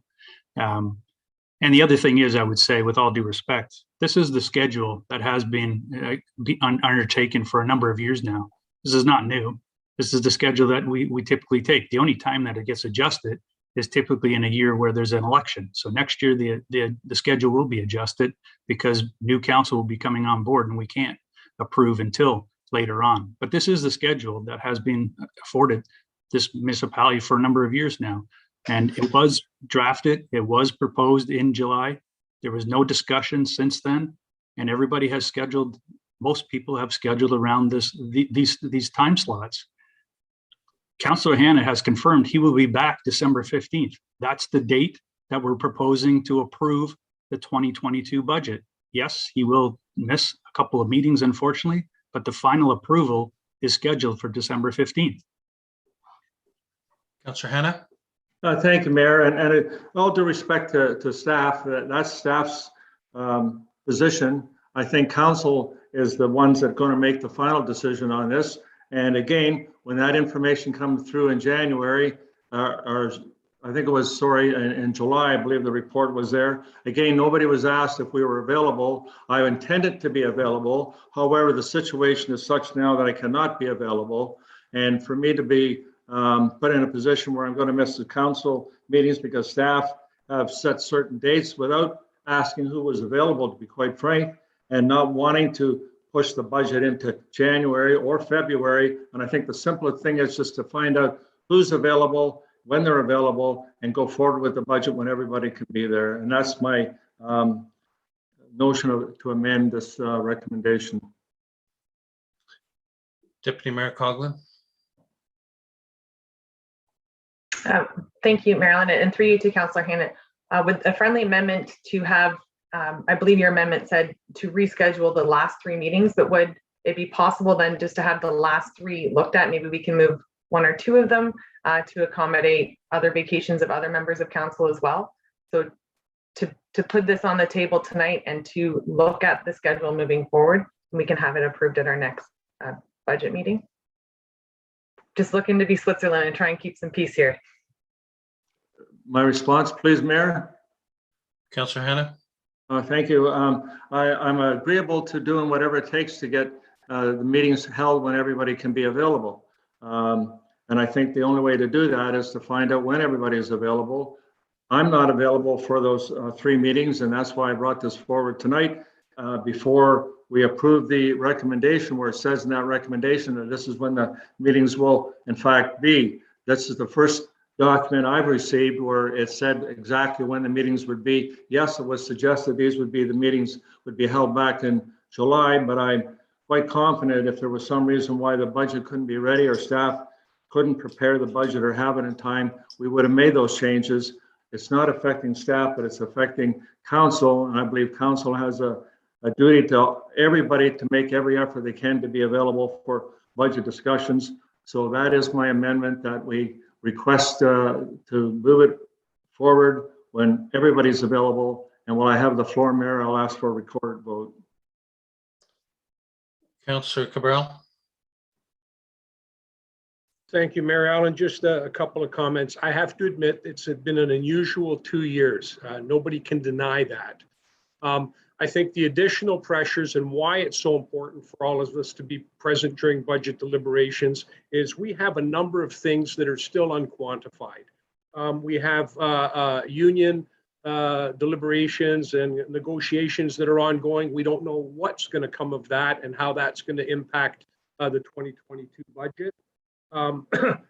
We also have certain things with the comprehensive review that are included in the budget, as well as the new program changes. So there's just enough there that, you know, maybe having a breather, a bit of a breather, those week or two in December and not have the meetings might give us a little bit of room to get a little bit more information. In addition to that, I think it'll give us a better idea and a better picture. And I'd have to look to Director Radigan or CAO Schmidt for this on where we sit financially closer to December as far as our surplus or deficit for our operating budget this year right now, because that may help us or impact us in a negative way come the 2022 budget. So I would like to basically, I guess I'm seconding Councillor Hannah's motion.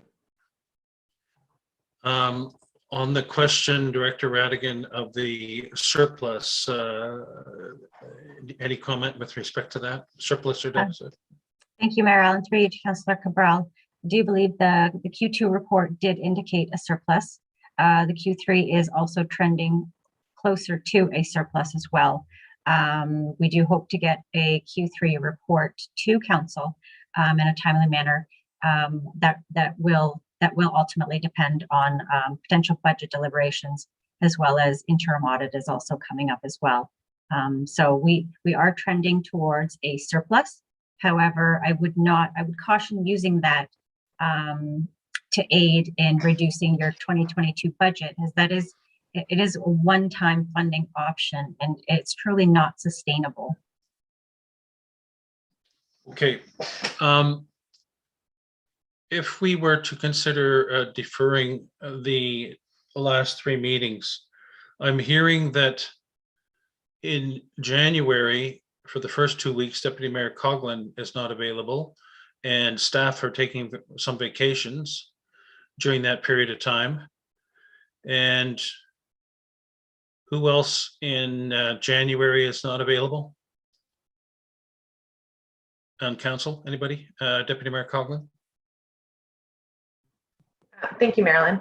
And while I appreciate that the budget deliberations are typically back and forth amongst those on the screen here now, it is important to me that senior management is available for our budget deliberations as well. We are considering a lot of, well, it's the same thing we do, and it's important to me to be able to speak directly with our directors and our general managers. So when we are contemplating a schedule, I would like to make sure that all senior management and council is available. So not just to the discretion of council. My apologies for having the 2 weeks booked, but I do. No, that's a given that the senior management would have to be available to answer our questions and partake in discussion, obviously. That's why CEO Schmidt indicated the first couple of weeks there were some staff vacations. CEO Schmidt, what about the last 2 weeks in January? I'm just exploring possibilities here. Thank you, Mr. Mayor. It's based on the calendar that I have here. It appears the earliest would be the week of January 24th, which is the last week for our individuals off in between those first couple of weeks there. And Mr. Mayor, maybe if I can, to try to maybe appease, is there any opportunity to still continue with a meeting on December 15th, maybe earlier in the day, to still have one of those meetings, those three meetings? Is there also potential opportunity for the 16th or 17th of December to have another meeting with the final approval of the budget coming late January, if you will? January 26th is the Wednesday. Is that an opportunity? I just propose that for council's consideration. So have two of the meetings, the November 29th and the December 6th happening 15, 16, 17 of December area. Is that what you're suggesting? Clerk Ainsworth? Thank you through you, Mayor Allen. And to follow up on CAO Schmidt's comments, I have drafted a motion for Councillor Hannah, and should council support it, I would be surveying all members of council, checking senior staff's availability, and would be able to schedule based on that, which would include anything after December 15th. So the 15th, 16th, 17th, as the CAO mentioned. So the motion would read that the motion before council be amended as follows: to add, and that council hereby direct that the 2022 budget deliberation meetings scheduled for November 29th, December 6th, and December 8th be rescheduled to on or after December 15th, 2021, with dates to be determined pending all of council's availability. So that would leave it open for myself to survey council and select dates that work for everyone. Thank you. What would happen? I mean, we're talking about 3 meetings here, and then the final, which was going to be occurring on December 15th. What would happen if the 3 meetings were between December 15, 16, 17, and 20, with a special meeting on the 22nd to finalize?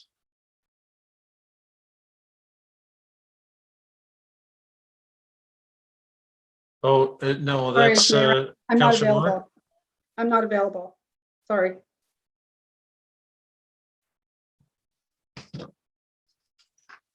You're not available starting what date? That week, is it the 20th to the 24th? Right. Yeah. Okay, so really what we're saying is the 3 meetings that we're talking, November 29, December 6, December 8, would have to occur on December 15, 16, 17 with final approval as in the first meeting in January that we were all together. Is that what we're looking at? Which would probably be the 3rd week in January. Councillor Chapman? Thank you, Marilyn. If it's a nighttime meeting, I'm available. If it's through the day that week, I am not available. Which week?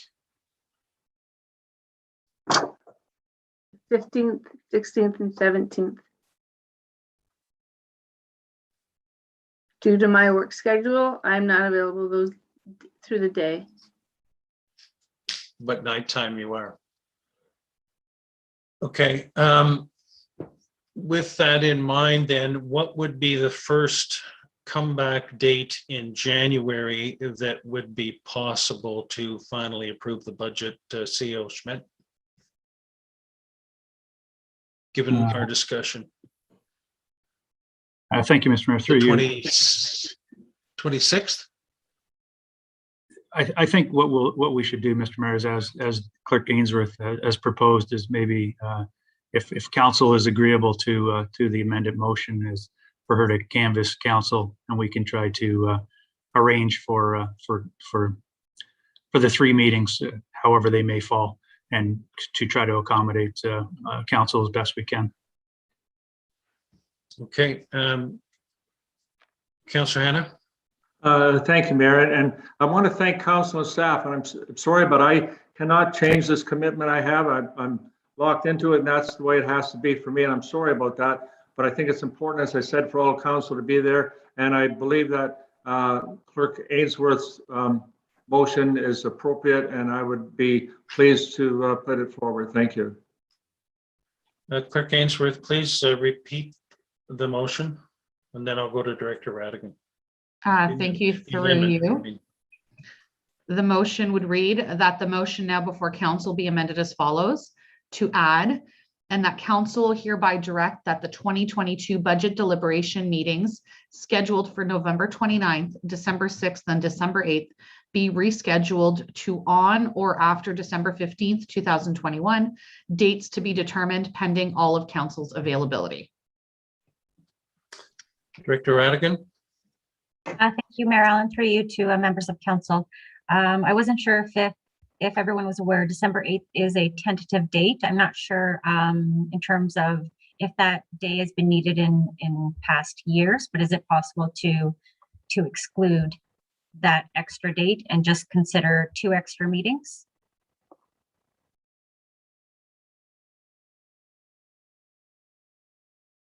CEO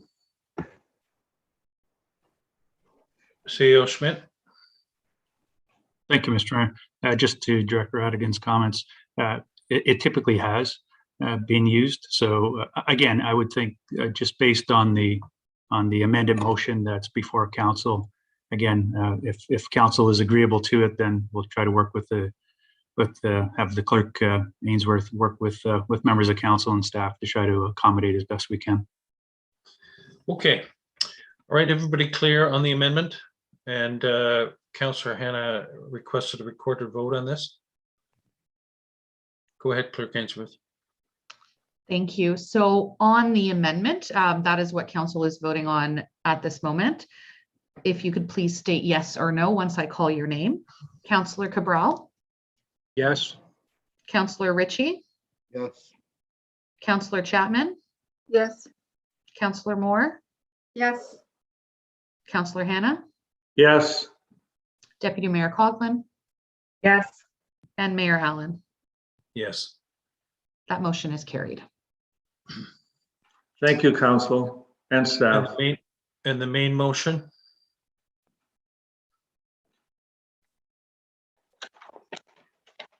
The main motion is all of what the wording of the motion is plus the amendment. Is that correct? That is correct.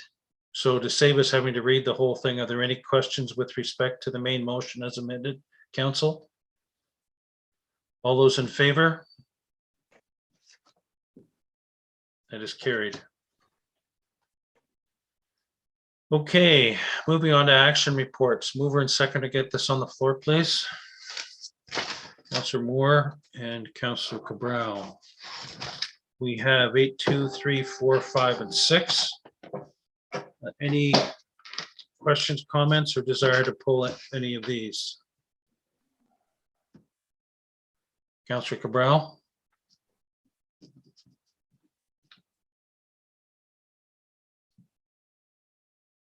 You're muted, Councillor Cabral. Sorry, Mayor Allen, 8.2 and 8.3. Question or pull? Question on 8.2, sorry, Mayor Allen, 8.2 to pull. And just a question on 8.3? I apologize. No question on 8.3. Okay, other comments, council? Councillor Ma Chapman. Maybe just a question on 8.4. 8.4. Question. Councillor Hannah. A question on 8.6, please. 6.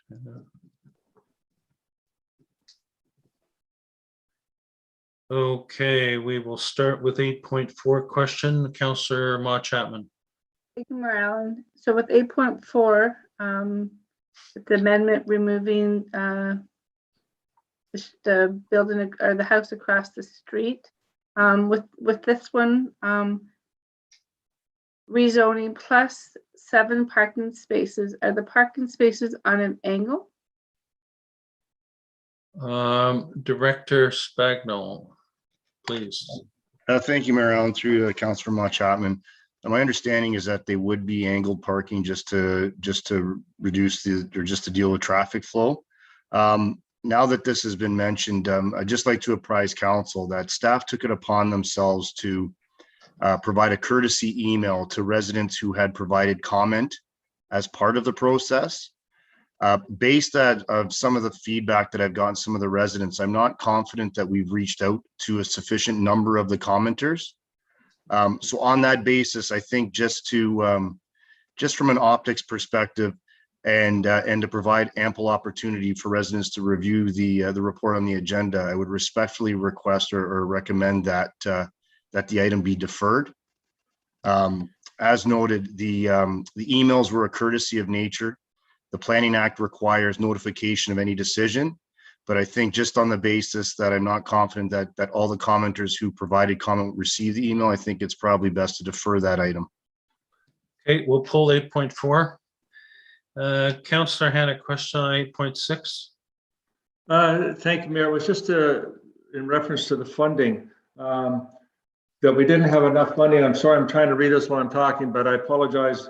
We didn't have enough funding for that. And so we're going to someplace else to get the funding. And I'm just trying to check to see where it is. Somebody will tell me, I'm sure. I'm just wondering why, or if we could go to the 450,000 that was advanced by the developer and use some of the funds for that, or if we could use some of the funds from the $350,000 that we got from selling off the entranceway to the development. Director Radigan.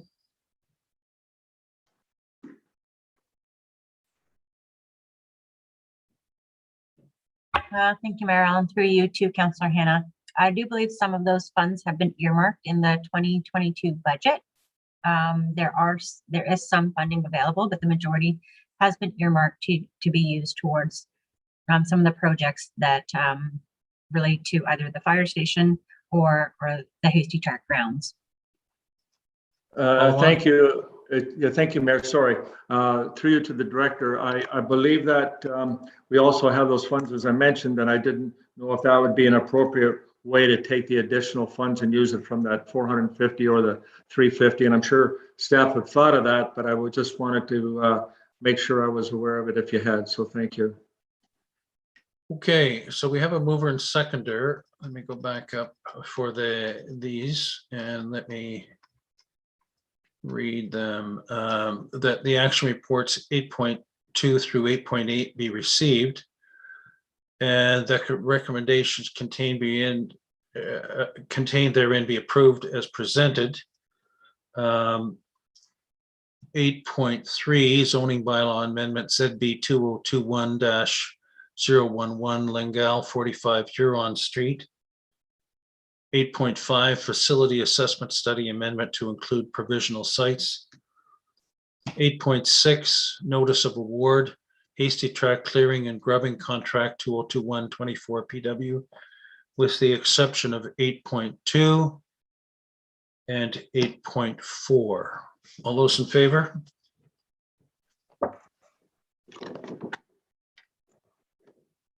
That is carried.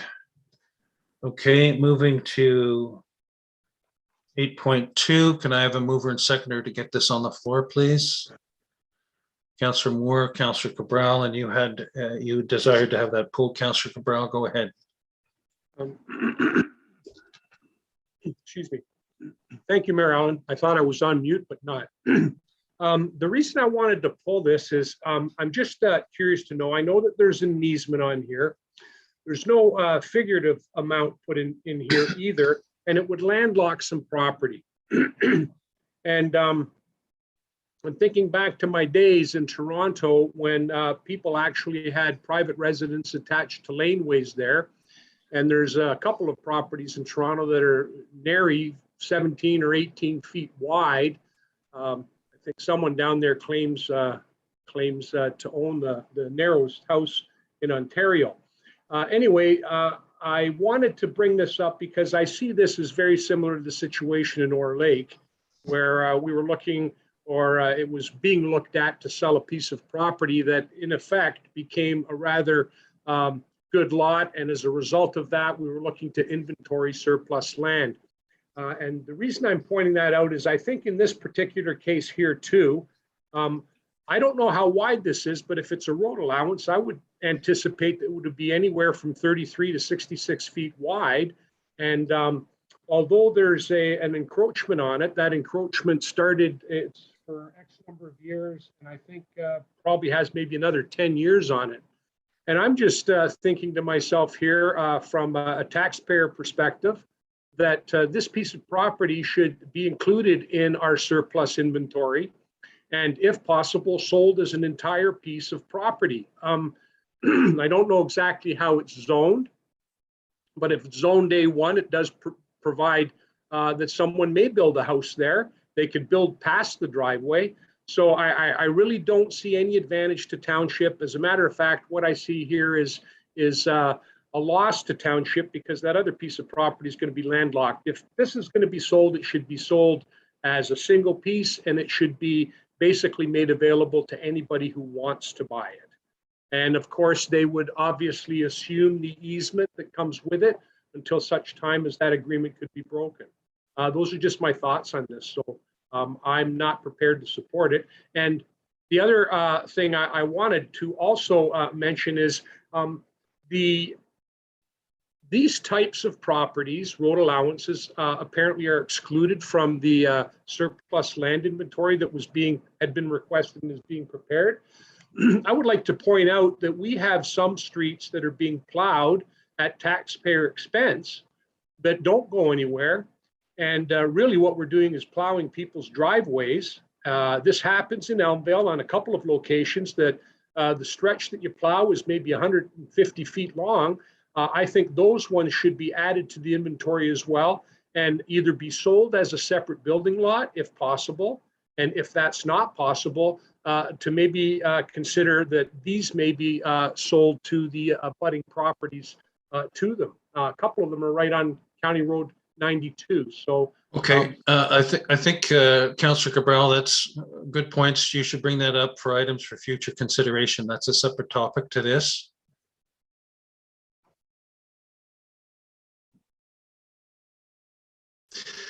Okay, your comment, Clerk Ainsworth. You had a comment before I go to Director Spagnell. Yes, thank you, Mayor Allen. The reason that this was brought forward to council, the comments received the last time a land sale such as this came to council were well received.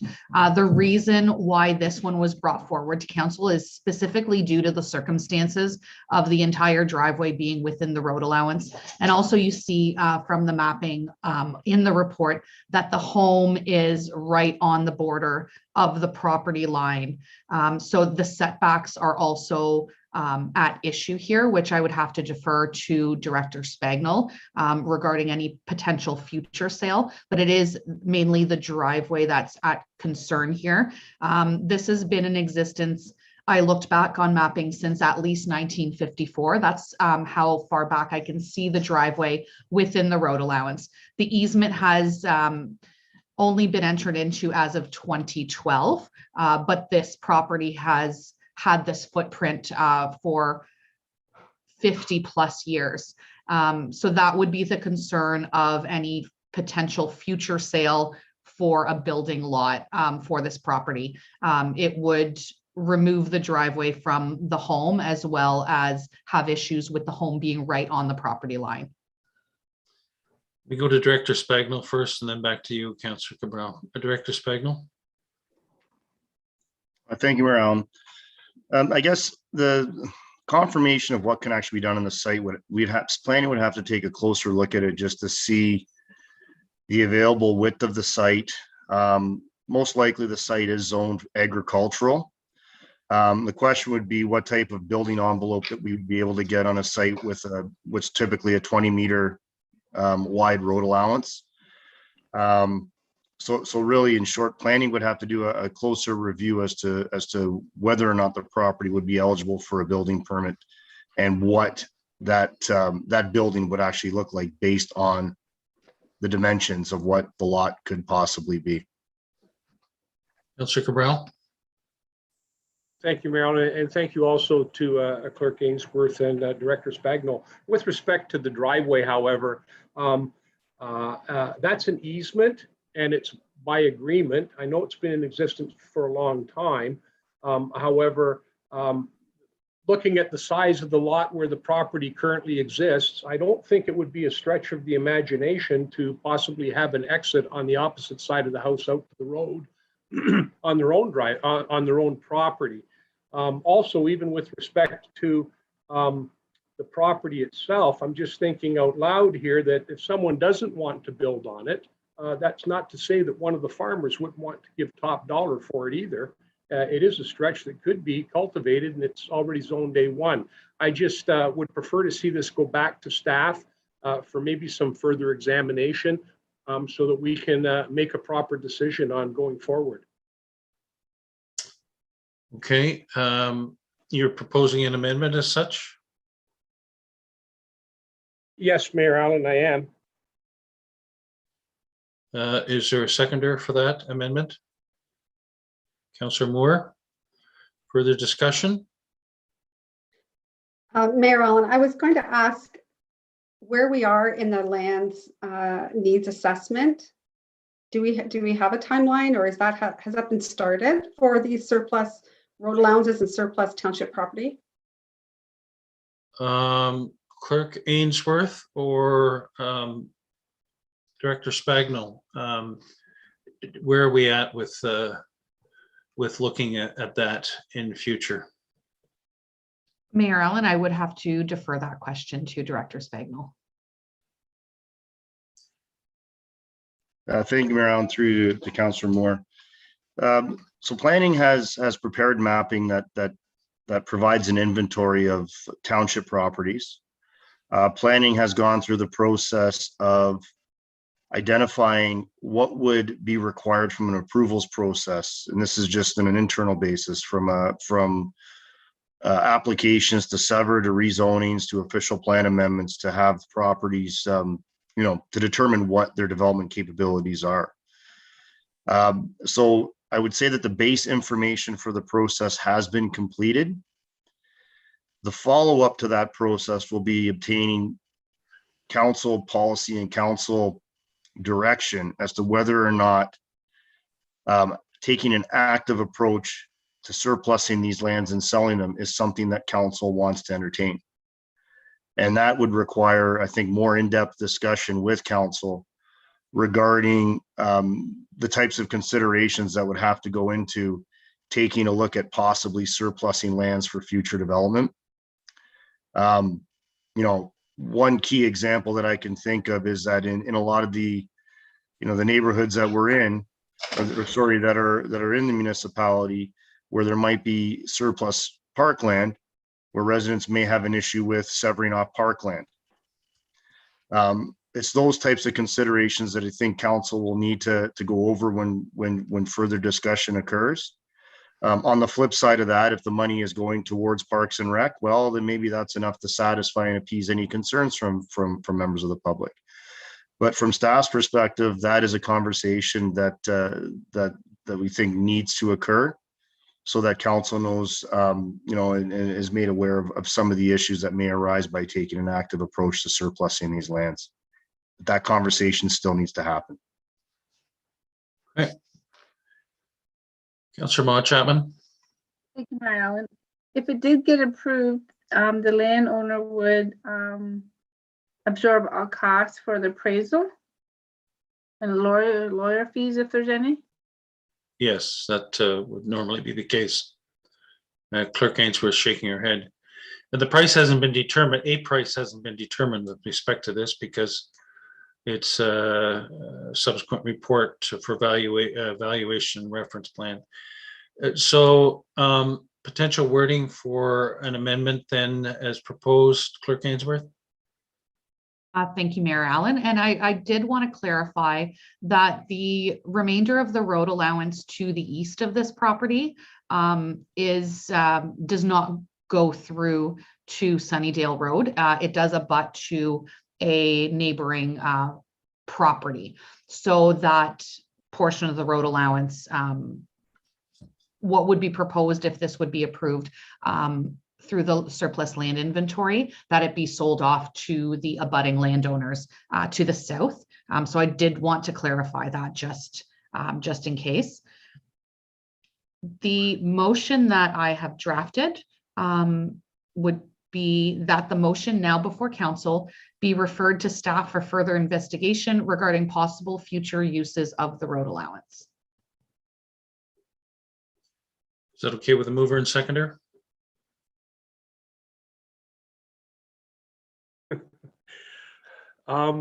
I suspect that would be okay in the interim, Mayor Allen. It's obviously going to come back to us. I think I was looking for more along the lines of what potential there would be to sell the property as a single piece all the way down as a building lot, to look at those possibilities. Yeah. Does that include that? Does it kind of fit that? If it does, I'm okay with Yes. it. Yes. I think through the discussion, which has been listened to, that would be incorporated into the next report. The options, the alternatives, and the restrictions. Okay, mover and seconder for the amendment as read. All those in favor? That is carried. Moving on to 8.4, mover and seconder to discuss this, please. Councillor Ma Chapman and Councillor Cabral. Based on what Director Spagnell said, do you have wording for that potentially, Clerk Ainsworth? Yes, Mayor Allen, just one moment, please.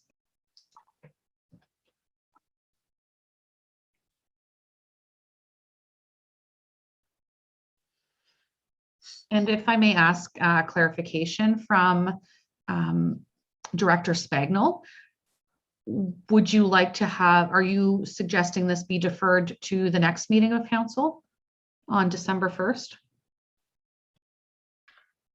Director Yes. Spagnell?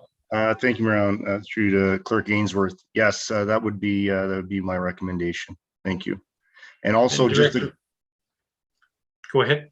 And sorry, just to clarify on the angled parking, I have had a chance to take a look at the comments received from Public Works, and the angle of the parking was not referred to or decided upon.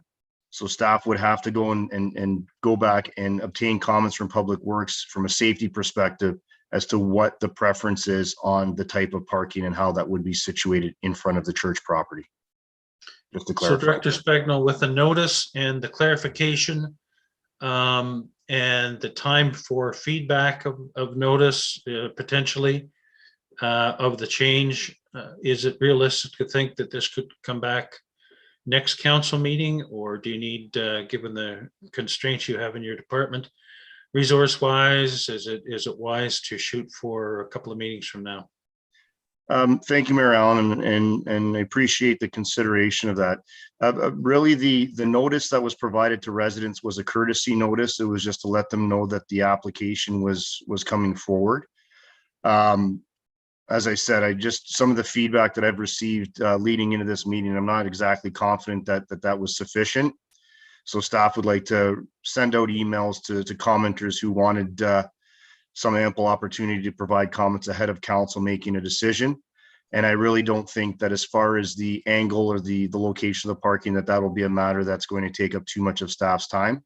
So I think the next council meeting is probably sufficient enough time for staff to gather up that information and make sure that the commenters who want to comment ahead of the official decision and the official notice of decision are provided ample opportunity to comment on the report.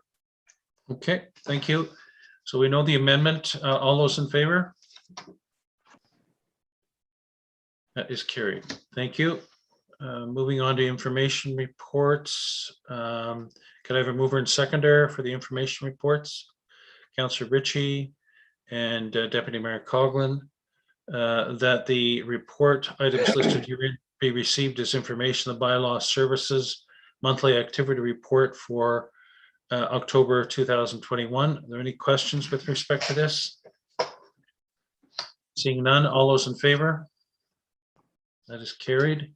Verbal reports, Director Spagnell, official plan update or economic development update, please.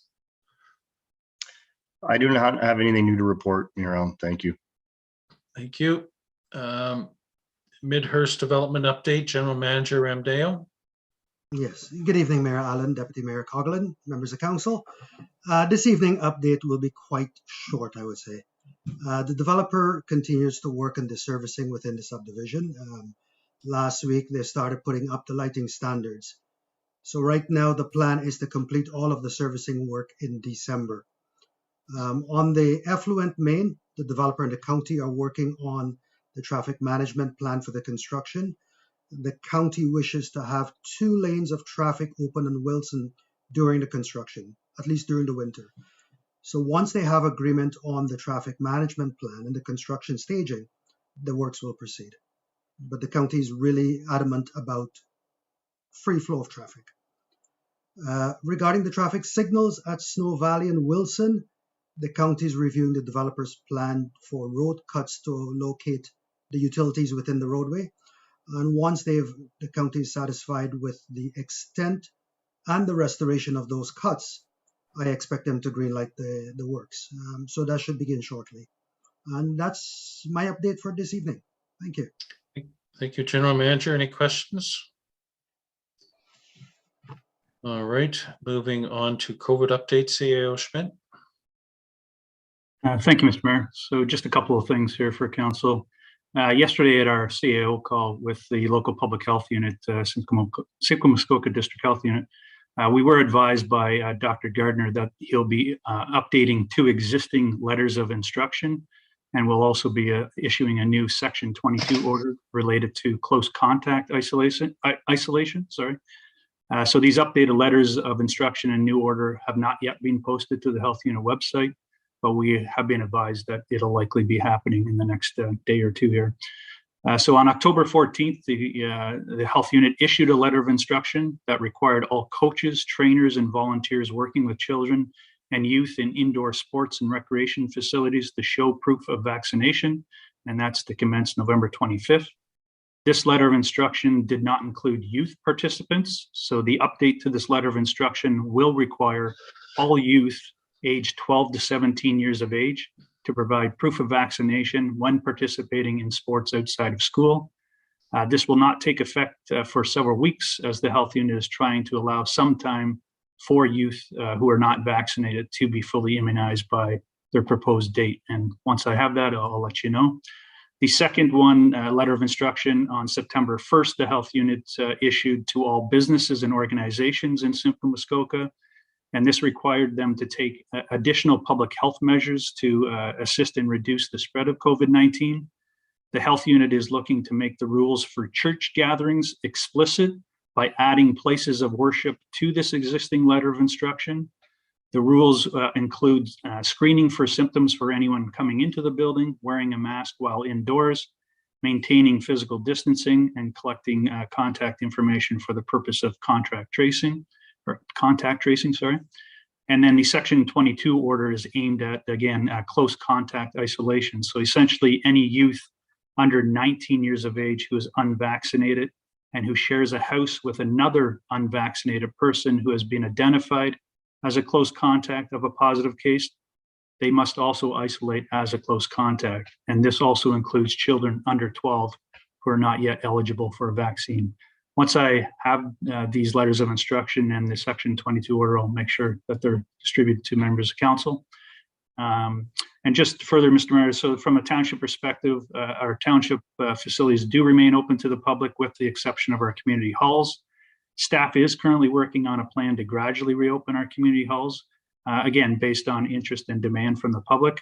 However, with public health protocols that are currently in place, this will likely require additional staffing resources in order to proceed. As you are likely aware, these facilities are typically unstaffed. And so in order to ensure that we abide by proper protocols, we will have to have these facilities staffed. And there's from a vaccination standpoint, again, just for general interest, Simcoe Muskoka, eligible population 12 and over, 87.4 have received a single dose, whereas 84.1 have received 2 doses. Within Springwater, 93% have received a single dose, whereas 90.5 have received 2 doses, which I believe is the highest in Simcoe Muskoka altogether. So Springwater appears to be first in the single or the double dose requirement. From a case count perspective, Springwater has had 359 confirmed cases of COVID, which is an increase of 24 cases since my last update on November 3rd. Of those, 339 have recovered. 1 is in hospital, and I have no new deaths to report.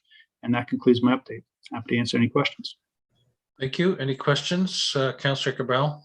Thank you, Mayor Allen. Just a quick one, CAO Schmidt. Do you know if the the Simcoe Muskoka District Health Unit will be tracking third dose vaccinations. CEO. Thank you, Mr. Mayor. Through you to Councillor Cabral. I'm seeing a head nod, so I believe they will. But Councillor Moore may be able to help me here, maybe. Councillor Moore. Like all of the doses, they are registered with your health card, so they're able to track third doses. And I got my third dose today, so very excited. Good. Councillor Ma Chapman. Thank you, Mayor Allen. With the fitness starting at the Annville Community Hall, is that hall going to be staffed by someone to take their vaccination for the period of time of the fitness class? CEO. Thank you, Mr. Mayor. Actually, maybe I see Manager Dean here. She might Oh, be there she able is. to answer. Dean. Sorry, I should have seen you there. I did earlier, but you went off my screen. No problem. Thank you, Mayor Allen, and through yourself to members of council. So any of our facilities that would have any persons entering the facility, so recreation or community hall facilities, so locations that do require proof of vaccination, will have to have staff on site for any type of event that would have persons entering. So for our fitness programs, we do hire contract fitness instructors, and they are essentially staff members to the township for the time that they are contracted for doing the fitness programs. So they would act as the staff member in those cases to check for proof of vaccinations as well as active pre-screenings for those classes. Councillor Ritchie. Thank you, Mayor Allen, through the Director, Brianna Dean there. In regards to the partnership agreement with the school, how is the COVID thing affecting us? Is it open? Are we using it? What's the status on that, please? Manager Dean. Yep, through you, Mayor Allen, to Councillor Ritchie and as well as the rest of council. So currently the schools are not open for community shared use. They have remained closed since the onset of COVID in March 2020. They do continually relook at their reopening plans. So they are looking at interest for community use in the schools moving forward to 2020. And they have said they are assessing the public health, and they are planning for a phased in approach as well, again, for allowing community use within the schools. So at this point, they have said that phased in approach would be slow, would look at nonprofits and other agreements first, and would also have COVID protocols in place when they did reach to that. But at this point, they have not announced a date or their exact protocols with that. So we do keep in touch with the school board frequently on that. So as we do have any further updates or when they have a projected date, if it being in the 2022 school year, then we would bring that forward to council for information and for consideration to move forward with our planning at that location. Thank you. Thank you, Manager Dean. Okay, moving on to county updates, Deputy Mayor Coughlin. Thank you, Mayor Allen, and through you to council. As indicated by Director Radigan earlier, County Council has approved the high level budget assumptions, which included the 2%. And then further to that, as you might have seen in your CIP or your information package, different CIP, that of the 20 bursaries offered by the county, 2 recipients in Springwater were selected. So their names have been made public at their will. So we have Carter Mack and Paige Todd, who were awarded. Each of them received a $3,000 bursary, which is a partnership with the county. So by us as a municipality putting in $1,000, the county matches it, and they offer one to each participating municipality. Springwater was fortunate this year in having 2 recipients of that. So money well spent. Excellent. Okay, moving on to municipal updates. Any municipal updates? Councillor Moore. Thank you, Mayor Allen. I was asked by the library to pass this along that the Springwater Public Library is hosting an online auction using the Bidding Owl platform. Funds raised will go towards family activity kits for checkout, promotional materials, and summer reading prizes. There are lots of great items, including many ideas for holiday gifts. The auction closes Tuesday, November 30th at 8 p.m. For more information, go to the library's website at www.springwater.library.on.ca. Thank you. Councillor Ma Chapman. Thank you, Alan. I just want to give you an update on Remembrance Day at the Very Legion last week. Very well done. It was all inside. Each member had their own chair. And then I got the privilege of sitting with Alan Johnson and his daughter, Kathy, with Mayor Lehman and Doug Downey. They had a little luncheon provided by the Women's Legion. So everything was very, very well presented, and I'm glad that I was being part of it. Thank you, Councillor Ma Chapman. Any other municipal updates? Councillor Cabral. Thank you, Mayor Allen. A couple of things. Elmvale BIA AGM meeting, excuse me, is tomorrow. And anyone who would like to attend, just simply email marketing at elmvalebia.ca. That's marketing@elmvalebia.ca to obtain a Zoom link and a password. So that's one thing that's going on. And I also wanted to comment, the Remembrance Day service in Elmvale was, quite frankly, very well attended. I was fortunate enough to have Deputy Mayor Coghlan in attendance with me. Mayor Allen, unfortunately, had other commitment at a different location, and we laid the wreath on behalf of Springwater.